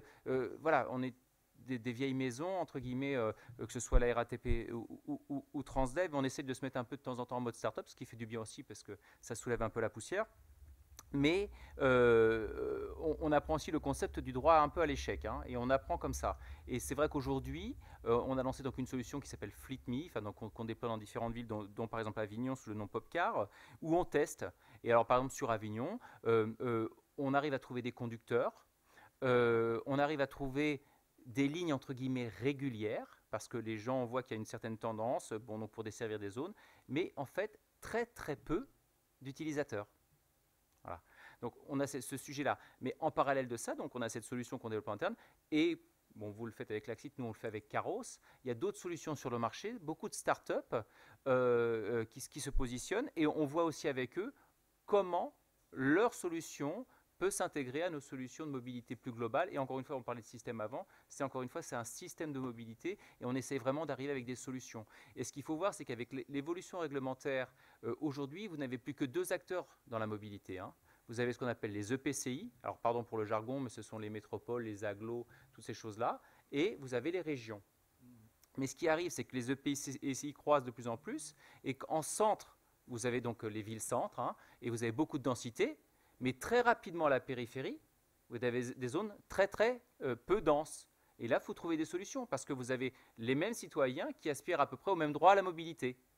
Et c'est pour ça qu'il faut qu'on arrive à trouver des solutions. Mais aujourd'hui, encore une fois, c'est très difficile. Et en plus de ça, quand vous rajoutez à l'équation les contraintes financières des collectivités locales, ça devient très compliqué. Et quand vous regardez par contre du côté des régions, aujourd'hui quand même globalement en France, donc eux, c'est tout ce qui leur reste, entre guillemets, donc bien sûr c'est le ferroviaire, mais au-delà de ça, après ce qui leur reste, ce sont, je dirais, un peu les déserts de mobilité, puisque c'est ce qui n'est pas couvert par les agglos. Et donc eux aussi, aujourd'hui, ont des vrais challenges, parce que, encore une fois, il y a une aspiration des citoyens, et quand même aujourd'hui, à peu près 40% de la population française ne peut pas accéder d'une façon ou d'une autre à une sorte de transport public. Donc c'est pour ça que toutes ces solutions on y travaille et que le digital est un outil, mais le digital ne résoudra pas tout. Parce qu'au final, il faudra toujours quand même des moyens de transport. Hein, c'est ce que moi je dis souvent à des gens, le digital c'est bien, mais Uber, au final, il faudra toujours un conducteur. Alors le conducteur, on verra à terme, mais bon, on va encore attendre un petit peu. Mais il faudra toujours au moins des actifs, des voitures. D'accord ? C'est pas tout à fait la même chose qu'une vraie start-up qui vous promet du digital. Enfin, voilà. Donc c'est ça, nos métiers, c'est comme des métiers d'actifs, d'infra et tout ça. Et donc le digital est vraiment un outil pour faciliter tout ça. C'est vraiment un liant, mettre en contact, et donc j'aime beaucoup le concept d'intermodalité, je vous rejoins complètement là-dessus aussi. Il faut qu'on arrête, hein, ça va être assez bizarre. mais il faudra toujours aussi des moyens. Et ça, c'est vraiment important. Le digital va nous permettre d'utiliser à meilleur escient nos moyens, qui sont de plus en plus limités. Voilà. Et donc le covoiturage, encore une fois, je vous le dis vraiment franchement, il y a des solutions technologiques, mais aucune aujourd'hui n'a trouvé son modèle, puisqu'il y a peu d'usage. Parce qu'au final, vous pouvez avoir la meilleure application du monde, si personne ne l'utilise, ça ne sert pas à grand-chose. Hein. Donc voilà. Alors avant de parler du MaaS, Mobility as a Service, c'est-à-dire l'accès à différentes formes de transport avec un même abonnement, je voulais quand même entendre Michel Flazaquet et puis peut-être Pierre Calvin sur ce sujet du covoiturage. Parce que le covoiturage, c'est vrai que si tout le monde savait que si on était 1,8 dans nos véhicules, il n'y aurait plus de bouchons dans la capitale et sa région, franchement, on y passerait tous. Le covoiturage, si ça ne marche pas, c'est parce que l'expérience n'est pas facile, quoi. Parce qu'il faut, voilà. Donc, mais peut-être, c'est pas grave, il y en aura un peu. Je pense qu'à la fin, il y aura plein de types d'offres. Il y en a une à Londres qui m'a intéressée. C'est un transport public de bus sur une ligne virtuelle. Donc le trajet existe et il est défini. Donc la route du bus est définie. Et en étudiant les flux, ils se sont aperçus que le matin, il y avait un flux dans ce sens-là, entre telle heure et telle heure, et le soir, dans ce sens-là, entre telle heure et telle heure.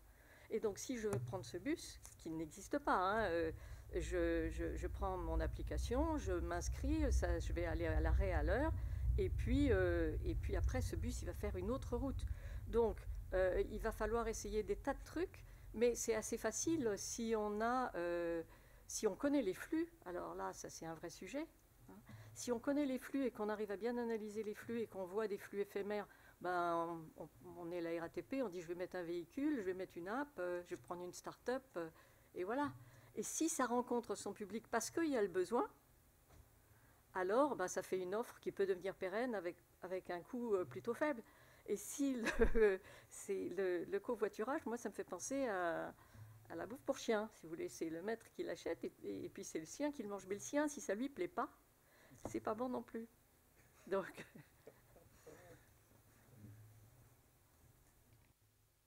Je vais avoir du mal à rebondir là. C'est pas facile. Sur le covoiturage, je crois que ça a été bien dit, c'est indispensable. Je crois qu'on va être obligé d'y passer parce que la plus grande réserve que l'on a en termes de capacité de mobilité, c'est sur la route. Mais si on met qu'une personne sur la route, on ne va pas la prendre, cette capacité, on va saturer encore davantage. Donc il faut bien qu'on arrive à augmenter le nombre de passagers par véhicule. Le problème, c'est qu'il y a une équation avec un business model, voilà, il faut que les entreprises puissent aussi en vivre, et c'est là où je pense que la collectivité a un rôle à jouer. Je crois qu'on ne fera pas de covoiturage, en tout cas pas de manière importante, si nous n'arrivons pas à donner des avantages significatifs aux covoitureurs. C'est-à-dire celui qui utilise son véhicule et celui qui emprunte. Parce qu'il joue le jeu de la collectivité, et il faut qu'il y ait un retour.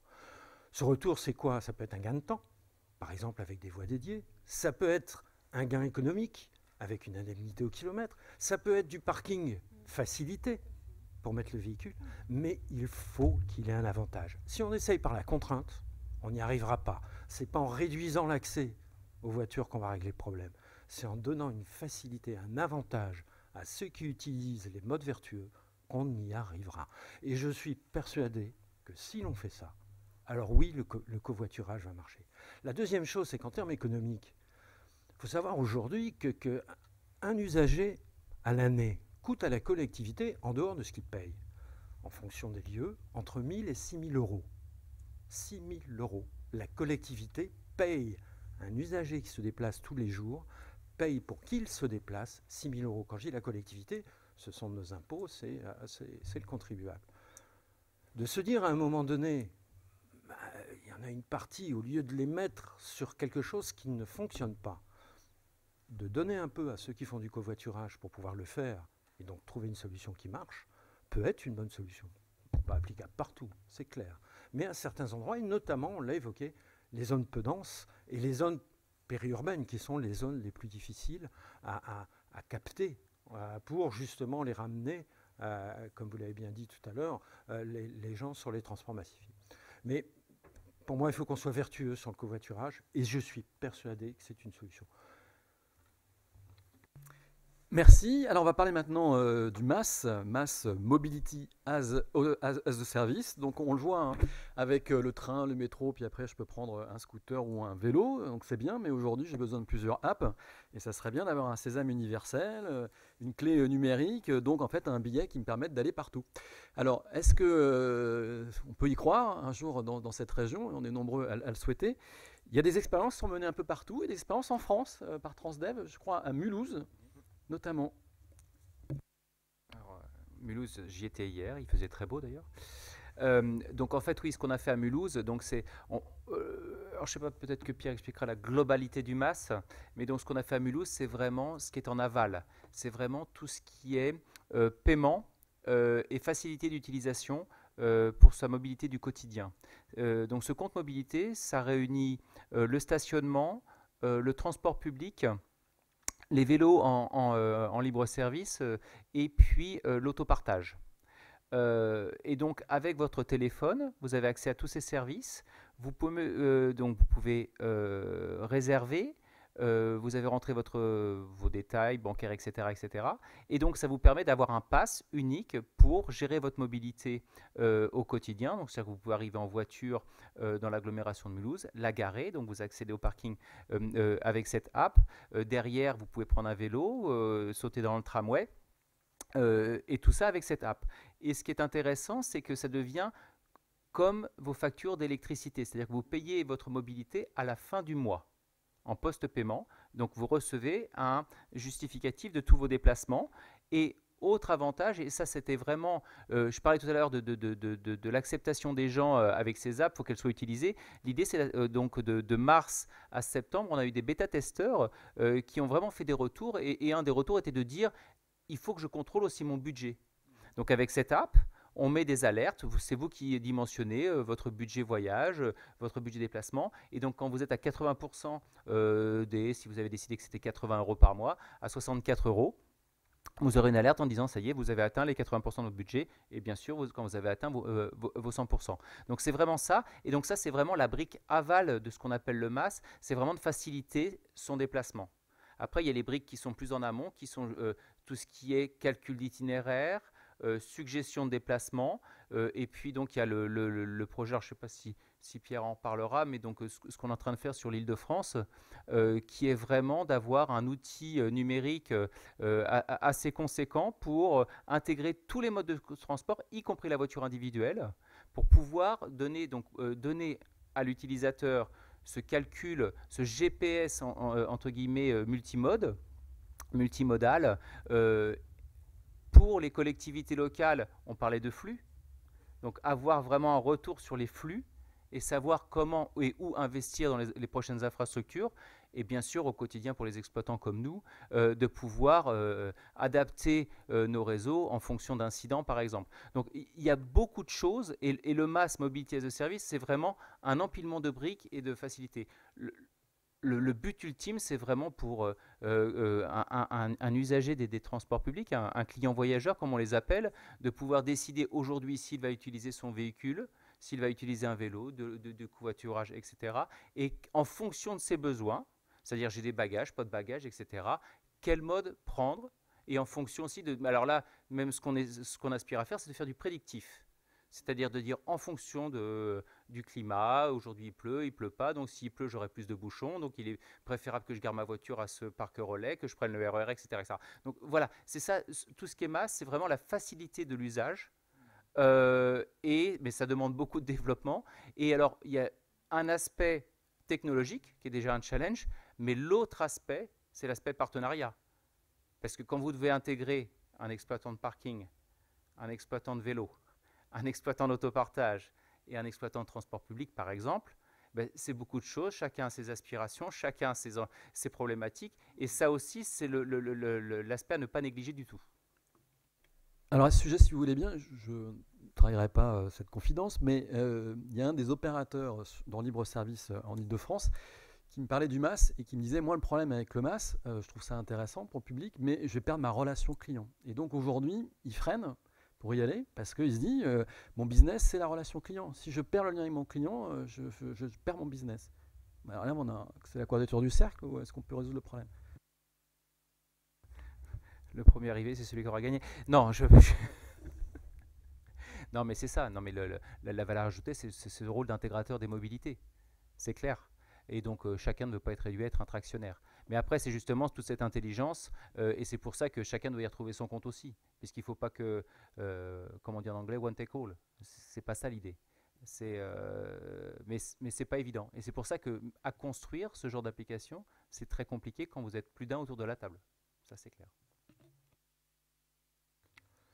Ouais, alors perdre son client, c'est facile à dire, mais pour pouvoir avoir un client, il faut déjà qu'il y ait une possibilité de choix. Généralement, les gens n'ont pas le choix entre deux modes. Donc, quand on dit qu'on perd son client, à mon avis, on n'est pas tout à fait dans le vrai. Je crois, on l'a évoqué à plusieurs moments, il y a cette notion de parcours client. Aller d'un point A à un point B le plus simplement possible. Le plus simplement possible avec à la fois une précision dans les temps de parcours, et puis dans la facilité de la monétique, de pouvoir effectivement payer son transport. Si à chaque fois il faut des tickets différents, il faut aller faire la queue pour les prendre, etc., ça devient problématique. Sur le temps de parcours, ça veut dire qu'il faut récupérer l'ensemble des données. La gestion des datas dans la mobilité est quelque chose de capital. On parlait tout à l'heure de free floating sur les vélos, etc. La ville de Paris n'avait pas les données des sociétés qui mettaient ces vélos. Si vous ne les avez pas, comment vous pouvez les offrir à un usager qui a un déplacement à faire et qui voudrait bien les prendre? Il ne sait pas s'il y en a un qui est disponible à tel endroit, il ne sait pas s'il est rechargé ou pas, etc. Parce qu'il n'a pas la donnée au travers d'une application comme celle qui est en train de monter Transdev.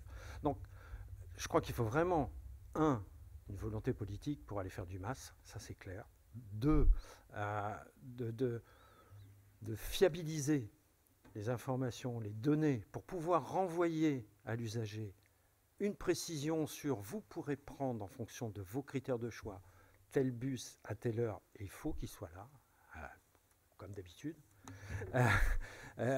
Mais il faut qu'il y ait cette précision. Il faut qu'il y ait cette précision. Vous l'avez tous vécu avec des applis où de temps en temps on vous dit le train va passer dans 10 minutes, et puis le train n'est pas passé. Il y a des gens qui le savent qui ne passent pas. Des gens qui le savent. Mais l'information n'est pas remontée sur l'appli. C'est ça qui ne va pas.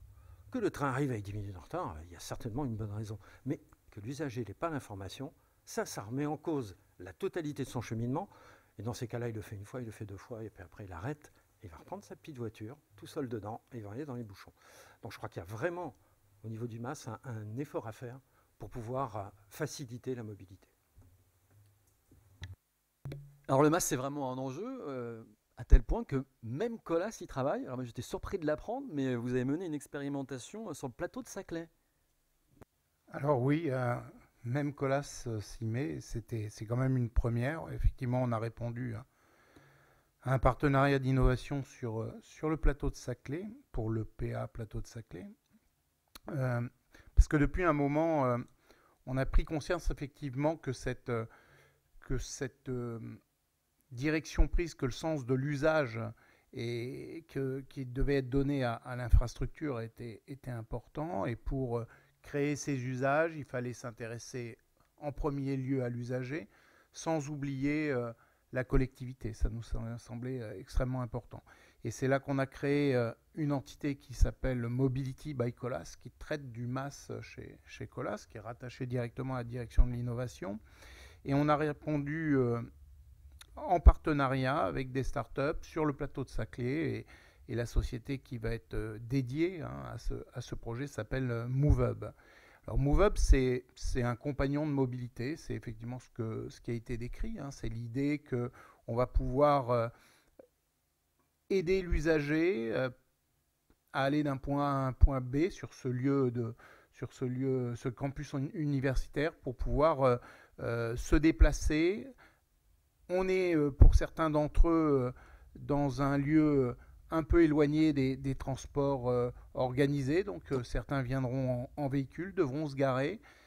Et on prend en compte aussi la difficulté de la collectivité à investir, parce que construire des parkings pour l'ensemble des visiteurs, c'est un problème. Construire des voiries pour recueillir les flux de circulation, ça peut être un problème financier.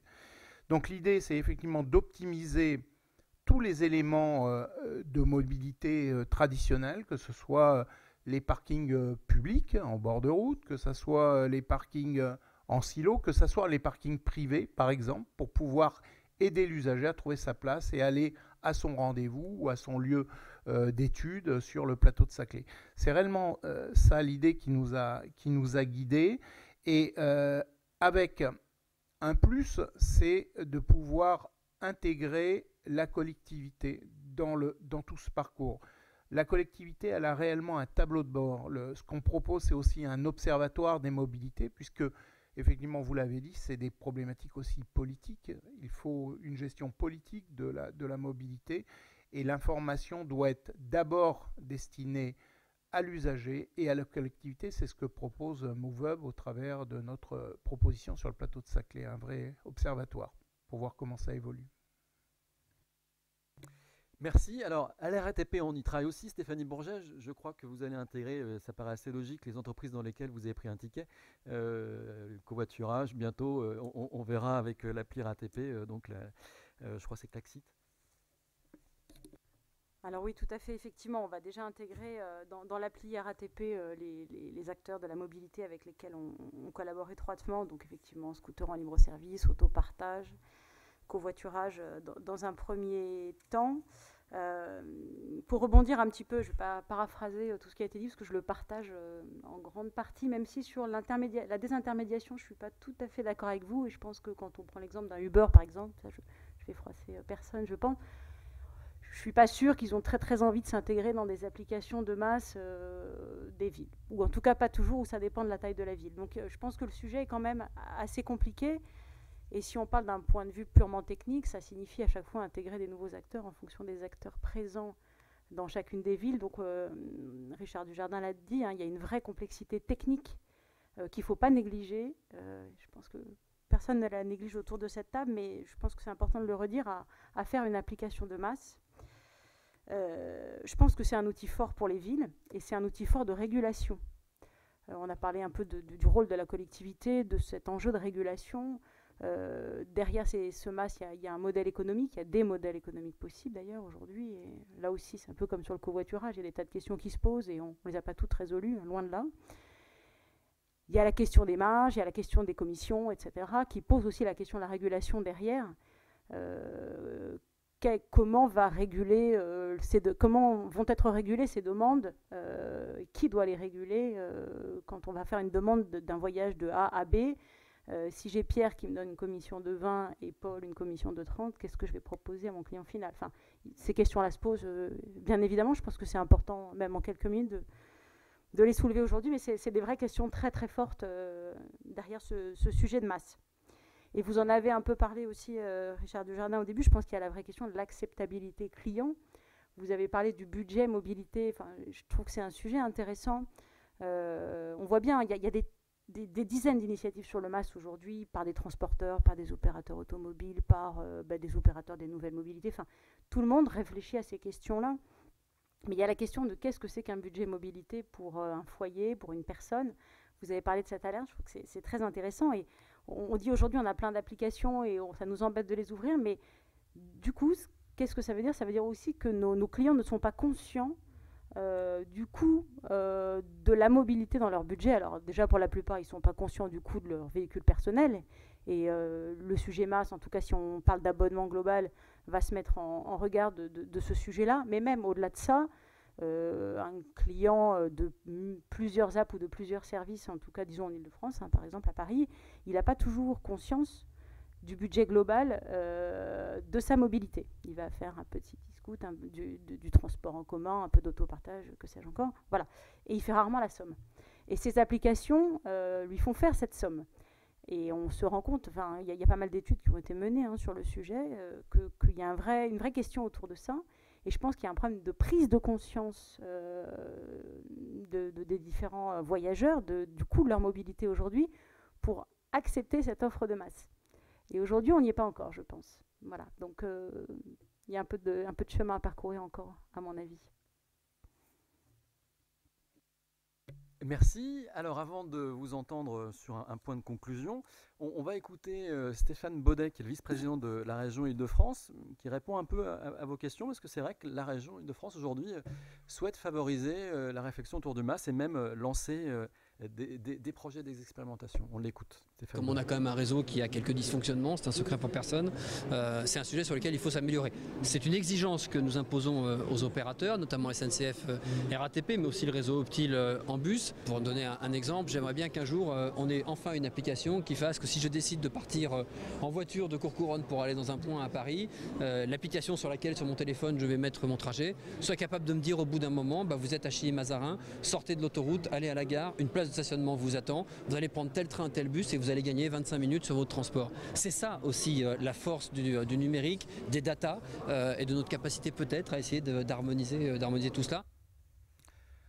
Voilà, donc il y a 2 projets qui sont menés actuellement. Je crois que Transdev travaille sur un c'est M2, M2I.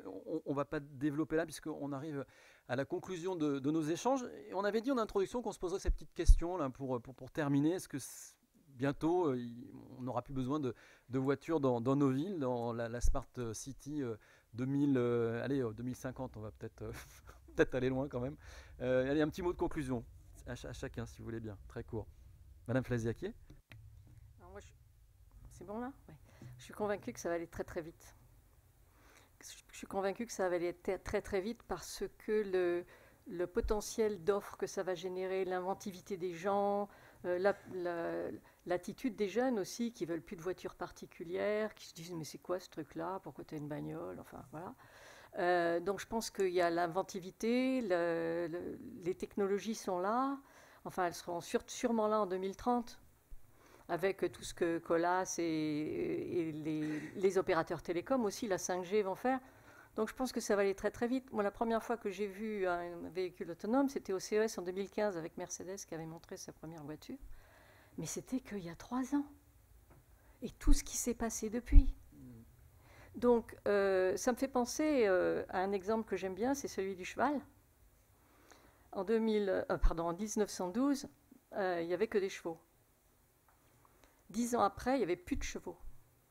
Il n'y a pas eu de système, de système coercitif du tout, mais c'était tellement mieux de ne pas avoir de cocher, de vétérinaires, de palefreniers, de tout ça, que les gens ont basculé naturellement. Et là, avec toutes les offres qu'il va avoir, surtout s'il y a des gens qui vont un peu au-delà du trajet domicile-travail, etc. Si par exemple, il y a une maman qui doit faire un trajet avec son bébé, un trajet où c'est un peu compliqué, elle est en banlieue et tout ça, et que finalement, elle peut avoir aussi une poussette en free floating dans la voiture, et peut-être s'il pleut, un parapluie en free floating, à ce moment-là, l'offre, elle est augmentée, et ça ne coûte pas forcément très cher. Donc je pense que ça va aller très très vite. Alors, en fait, oui, c'est plus, on va dire l'autosolisme et la voiture individuelle, parce que je pense que on n'arrivera pas à desservir la France entière et avec des solutions sans avoir de voiture. Et le deuxième sujet, il faut quand même faire attention en parlant toujours de Smart City, de ne pas opposer les Smart City avec entre guillemets le reste. Je veux dire, il faut qu'on ait quand même une société et il faut qu'il y ait des choses qui s'intègrent. Et donc l'Île-de-France, c'est beaucoup de zones très denses, mais il y a aussi des zones très très rurales. Parce que là aujourd'hui on est en Ile-de-France, mais c'est vraiment ça, donc n'opposons pas les modes, et c'est pour ça que l'automobile c'est pas le grand méchant. Je pense que si les gens pouvaient s'affranchir d'une automobile, mais qu'il faut des solutions fiables au rendez-vous, ils le feraient, mais il y a des fois où en zone peu dense, on ne pourra pas s'affranchir de la voiture. Oui, je partage tout à fait. C'est-à-dire qu'il faut vraiment avoir une approche différente des zones peu denses, les zones périurbaines et vraiment les zones centres. Sur les zones centres, on en a beaucoup parlé aujourd'hui. Je crois qu'il y a des possibilités de transport collectif qui sont beaucoup plus aisées. Et puis la marche. Bon, je ne sais pas si vous avez vu les derniers sondages, mais Paris est la ville où on marche le plus, a priori. Je crois que c'est dans le monde. Donc la marche est aussi un moyen de déplacement fort utilisé. Ce que je suis, par contre, ce sur quoi je suis persuadé, c'est que si on veut pouvoir s'en sortir en zone périurbaine au moins, c'est au travers du véhicule collectif de petite taille que sera la voiture. C'est-à-dire si on n'est plus d'un passager dans la voiture. C'est vrai que si on ne fait pas ça, on aura des difficultés dans les zones périurbaines parce qu'on n'aura pas suffisamment de volume pour faire du massifié et on n'aura pas suffisamment d'espace pour faire rentrer tout le monde. Donc il va y avoir un problème. C'est un problème d'aménagement du territoire d'une manière générale. Mais l'ensemble des modes, et je retiens ça tout à fait, je suis persuadé de ça, c'est la complémentarité des modes qui fera, je l'espère, loi. J'ai un principe que j'ai sorti il y a assez longtemps à la RATP, à la SNCF. J'avais dit, vous savez, la route est l'avenir du fer. Et plus j'avance dans ce métier, et plus j'en suis convaincu. C'est-à-dire que si vous n'avez pas les moyens d'aller à la gare, vous n'allez pas souvent prendre le train. Ils vous ont un petit peu écouté, alors, je crois. Je ne vais pas redire tout ce qu'on a déjà dit. Je pense effectivement que le sujet, c'est l'autosolisme, et c'est pas la voiture. Et je pense qu'il ne faut pas se tromper de combat, et je partage complètement ce point avec ce que vous avez dit. Je vais juste, moi, vous livrer une petite anecdote, puisque vous avez parlé de cheval, et ça m'a fait penser à quelque chose que j'ai découvert assez récemment. Est-ce que vous savez que la vitesse moyenne d'une voiture à Paris aujourd'hui est la même que celle d'une calèche à cheval avant, le même, je crois que c'est 18 km/h de mémoire, c'est la même. Donc il y a des choses qui progressent, mais il y en a d'autres pas vraiment. Voilà, je m'arrêterai là. Moi, je dirais qu'il y a deux éléments qui me semblent, moi, qui m'interpellent beaucoup. C'est effectivement en zone périurbaine notamment, c'est quand même globalement 1,2 million d'accidents routiers comme ça dans le monde. C'est quand même assez mortel dans le monde. C'est assez énorme. Puis un autre élément qui me semble important, c'est qu'une ville comme Lagos au Nigeria, c'est tous les ans la ville de Toulouse qui vient grossir la population. Donc c'est aussi complètement délirant.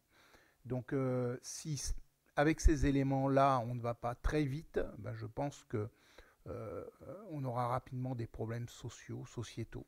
Et ça me semble essentiel d'accélérer et de profiter de toutes les technologies, dont le digital, mais tout le reste aussi. En tout cas. Merci beaucoup de ces très belles et concises conclusions. Voilà, ce tour d'horizon des expérimentations de nouvelles mobilités avec les acteurs de la ville intelligente se termine. Merci beaucoup de nous avoir suivis. Très bonne mobilité à tous.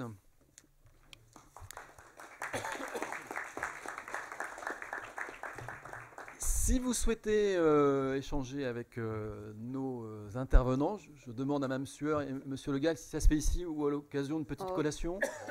Je pense qu'il peut y avoir quelques échanges dans la salle pendant un quart d'heure et puis ensuite autour de la collation. Merci.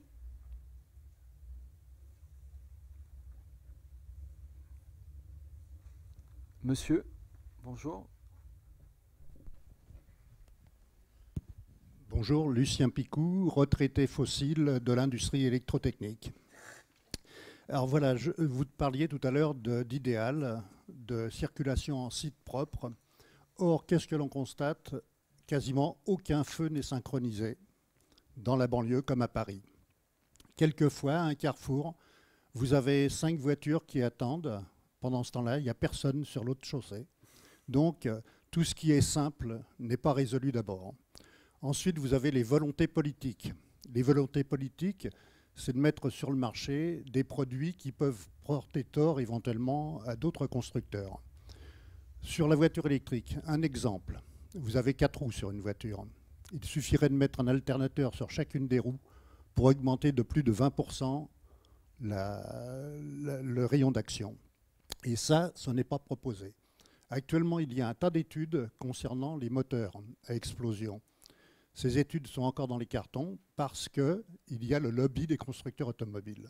On a bien vu ce que ça donnait avec le diesel, avec Peugeot qui dominait le monde de l'automobile, et il faisait un frein à toutes les études sur le moteur à explosion normal à essence.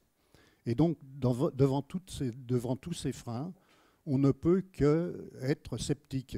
Monsieur parlait de la chaussée pour recharger les véhicules. Quand il sera passé un poids lourd de 40 tonnes, qu'il y aura eu de la neige et du verglas, j'aimerais bien savoir quelle sera la situation. Voilà, c'est tout. Merci.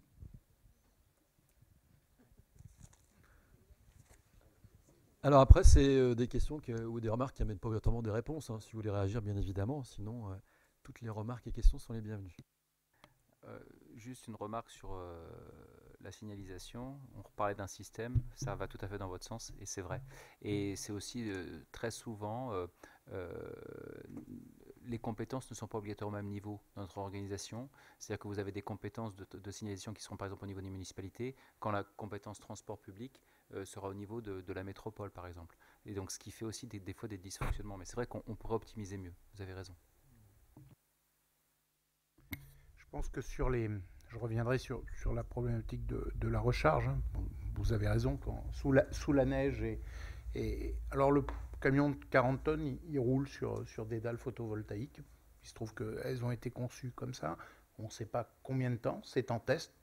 Pour la neige, ça va être en test en Norvège pour voir quel est le comportement de ces dalles sous la neige. C'est encore en expérimentation. C'est bien l'objectif. Mais enfin, quand il y aura de la neige, c'est sûr qu'elles produiront beaucoup moins d'énergie. Ça semble évident.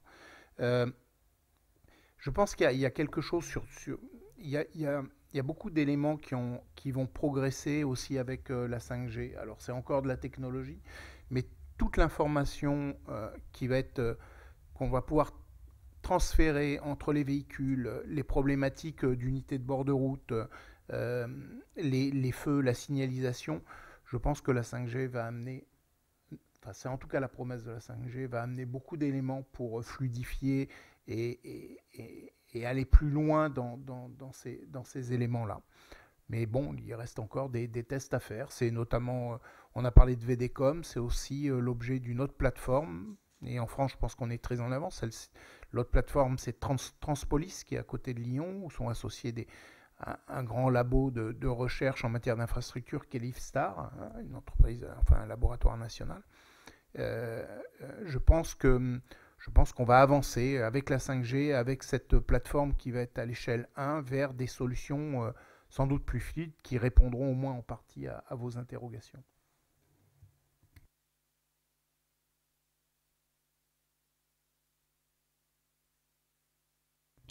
Une autre question ?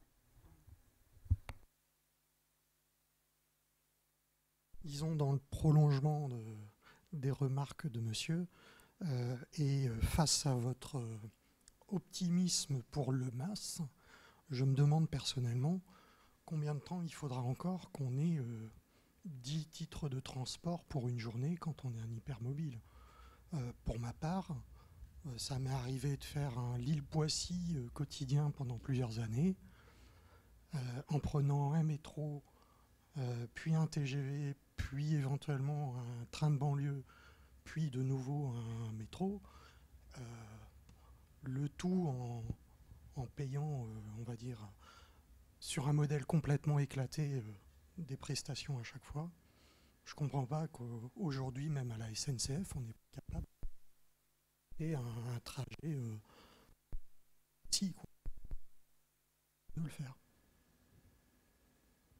Vous avez raison, mais donc, bon, la technologie est là, mais après, il va falloir faire quand même des champs de compensation. Il y a beaucoup d'ingénierie derrière tout ça. C'est la même société. Hein. Non. La SNCF, Bah, attendez, la SNCF est un opérateur qui a un client, enfin qui a plusieurs clients, qui s'appellent soit l'État, soit les collectivités locales, régionales. Enfin, voilà, donc après, vous pouvez pas faire abstraction de la société dans laquelle vous vivez. Après, qu'on soit intelligent et qu'on travaille tous ensemble, il faut qu'on y arrive. Et j'allais vous donner justement l'exemple des Pays-Bas, où aujourd'hui, avec un seul titre de transport, vous pouvez voyager sur le train, sur les transports municipaux, sur les transports régionaux, etc. etc. Mais ça veut dire que tout le monde s'est mis autour de la table. Mais vous ne pouvez pas faire fi de notre organisation sociétale qui est le TER, la SNCF, et je ne veux pas défendre la SNCF, hein, rassurez-vous, mais la SNCF a pour client la région. Pour les TET, c'est l'État.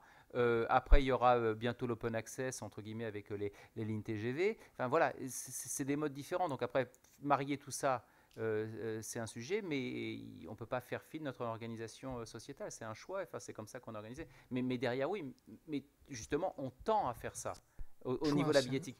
C'est pas forcément un choix, c'est un état de fait après des années de fonctionnement. Je sais pas, enfin après moi c'est pas moi qui suis responsable, c'est le législateur et puis l'exécutif qui a décidé qu'il y avait une région, un département, des collectivités locales,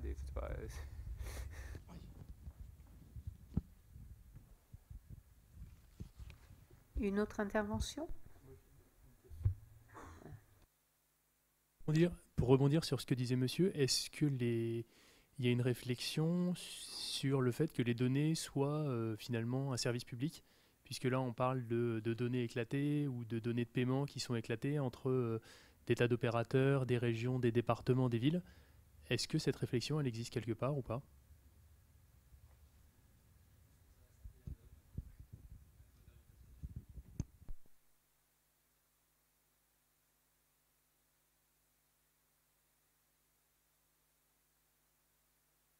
Ce en quoi je crois beaucoup, et c'est ce que je disais tout à l'heure, c'est que la donnée doit être quelque part la propriété des autorités organisatrices et à elles de réguler l'usage.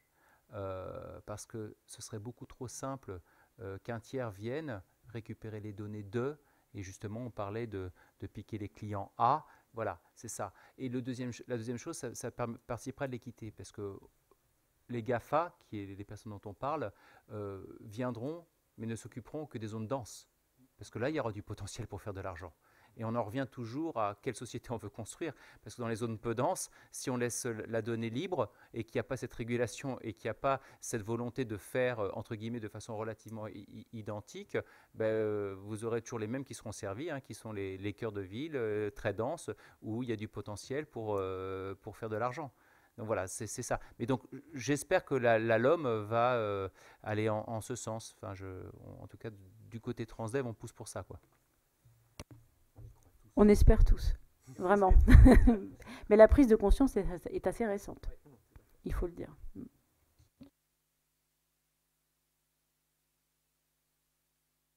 Bonjour, Bruno Lepitre, secrétaire général d'InnoSearch. Je voudrais revenir sur le covoiturage et sur le problème des interfaces. Je suis un adepte du covoiturage, mes enfants le sont aussi, donc je fais du covoiturage pour que les jeunes, justement, puissent participer à cette mobilité. Et j'en fais depuis pratiquement une dizaine d'années. Le covoiturage, ce n'est pas nouveau. Mon expérience, c'est quand vous ne faites pas de dépose à des endroits où il existe une interface gérée par un opérateur, comme un aéroport, une gare ou une station-service, les autres interfaces possibles sont totalement indigentes, c'est-à-dire celles qui sont du ressort des collectivités locales. Vous avez au mieux un bout de parking et un bout de panneau qui indique où il se trouve. Il n'y a pas d'abri, il n'y a pas de toilette, il n'y a pas de possibilité de prendre un café, il n'y a pas de possibilité de s'abriter sous la pluie. Comment vous voulez développer le covoiturage, même de proximité, si les collectivités locales n'aménagent pas, et ça fait 10 ans que ça existe, il n'y a toujours pas d'aménagement visible de ces aires d'interface, en fait, et d'échange entre éventuellement un covoitureur A et un covoitureur B qui vous permet, si vous êtes covoituré, de faire le trajet dans sa totalité. Donc, ma question, c'est quelle est la position des collectivités locales sur ce sujet des interfaces ? Elles laissent gérer les interfaces par d'autres opérateurs, mais que font-elles elles-mêmes ? Ce n'est pas une question agressive vis-à-vis d'Issy-les-Moulineaux, mais je voudrais avoir un petit peu votre expérience sur ce sujet, s'il vous plaît. Merci. Écoutez, Ma réponse est tout à fait personnelle, elle n'est pas politique pour l'instant. Je fais aussi du covoiturage et j'arrive à déposer des personnes. Alors, quand je dis du covoiturage, ce n'est pas en Île-de-France. Hein. Je pars d'Île-de-France pour aller en province et j'arrive toujours à trouver un endroit pour déposer les personnes. Enfin, après, le covoitureur, il n'est pas strict. En ville, enfin, ici les Moulineaux, ou en zone urbaine en tout cas, je pense qu'on peut trouver un café, n'importe quel abri pour pouvoir déposer la personne. C'est peut-être effectivement plus compliqué dans les zones plus retirées. Effectivement, je le conçois.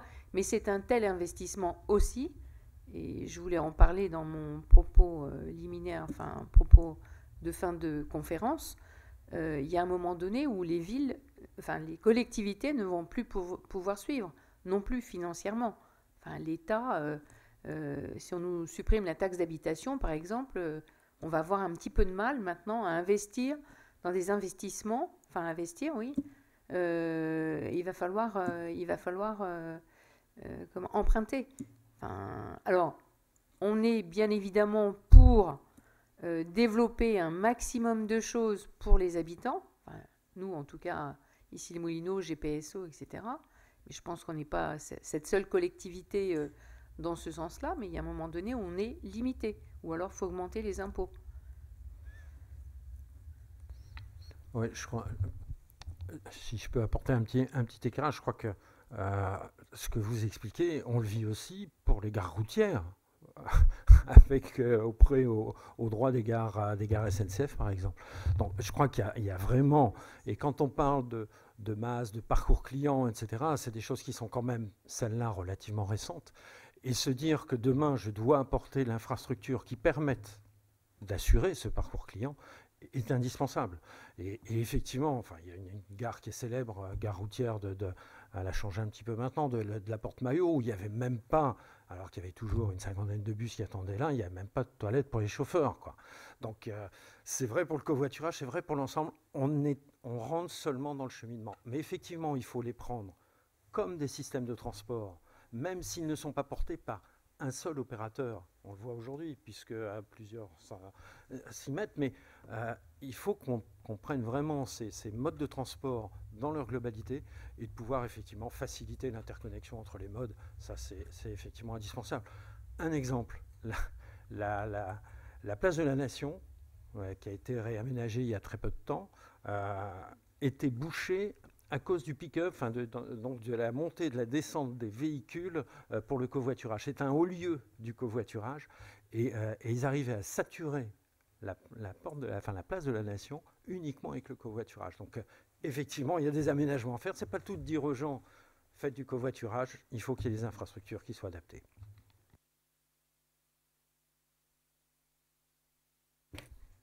Une dernière intervention, peut-être ?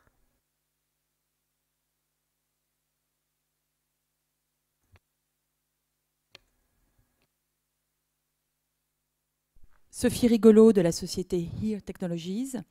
En fait, j'ai une question sur ce que Transdev a appelé les postes de contrôle ou Colas a appelé ça les plateformes de gestion de mobilité. Donc on sent qu'en tout cas, il y a un besoin d'avoir une plateforme, une intelligence centrale qui va agréger toutes ces informations de mobilité venant de diverses sources. Et ma question est aujourd'hui, qui sont les acteurs de ces grosses plateformes de mobilité qui ont beaucoup de technologie et d'ingénierie? Est-ce que vos sociétés sont bien placées pour les administrer? Est-ce que ça vient de tiers? Voilà, c'est une question sur ces plateformes. Super plateformes. C'est le principe même déjà de nos services d'exploitation. Hein. Vous savez, on a ce qu'on appelle des PCC, des postes de commande centralisés pour gérer les systèmes. Parce qu'encore une fois, la mobilité, c'est un système. Donc l'idée, c'est juste de venir brancher, de venir plugger des systèmes supplémentaires. Mais cette philosophie, en fait, et c'est un peu quelque part l'école française de la mobilité, c'est ce qu'on exporte partout dans le monde, c'est cette façon de savoir gérer le service public, le service de la mobilité. Donc c'est ça, et cette philosophie de gestion existe déjà. C'est plus une philosophie de gestion qu'autre chose. Après, vous ramenez l'information, et vous gérez l'information, et vous gérez... en fait, ces centres-là, c'est surtout pour gérer les problèmes d'urgence, de régulation, de qualité de service. Voilà, c'est plus une approche que d'une technologie. Après, il y a plein de technologies différentes. Il y a pas de... Je crois que c'est dans cet esprit-là aussi que va être développée plutôt la plateforme d'une société partenaire de Colas, puisqu'il s'agit de Bouygues Énergie Service sur la ville de Dijon, qui va être elle aussi à même de gérer des situations, des modèles de situation d'urgence sur la ville qui associent sécurité, gestion des bornes, de l'éclairage, de la signalisation, je ne crois pas, dans un sens. Mais alors là, je crois que c'est la ville qui restera maître de la plateforme, il me semble.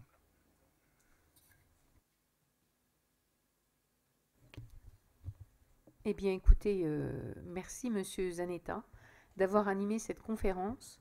Riche, et tous les intervenants, hein, riche de bonnes énergies, des solutions très innovantes, des engagements forts de la RATP par exemple pour 2025, mais pas que. Tout ceci sera possible à condition que les collectivités puissent prendre le bus électrique entre guillemets en marche.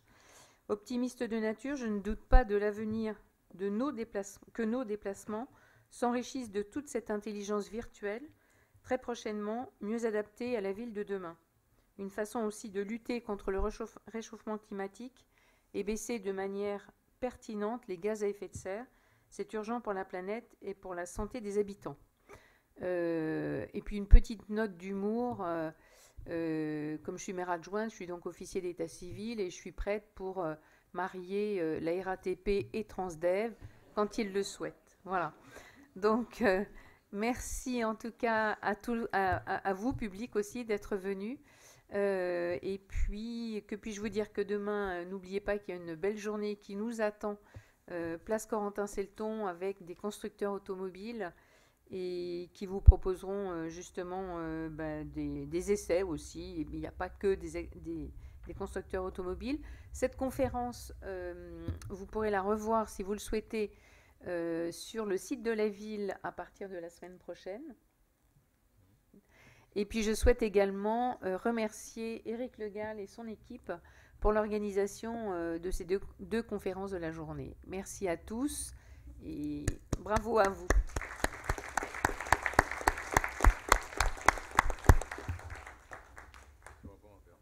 Oui. Et donc il y a une petite collation qui nous attend en sortant.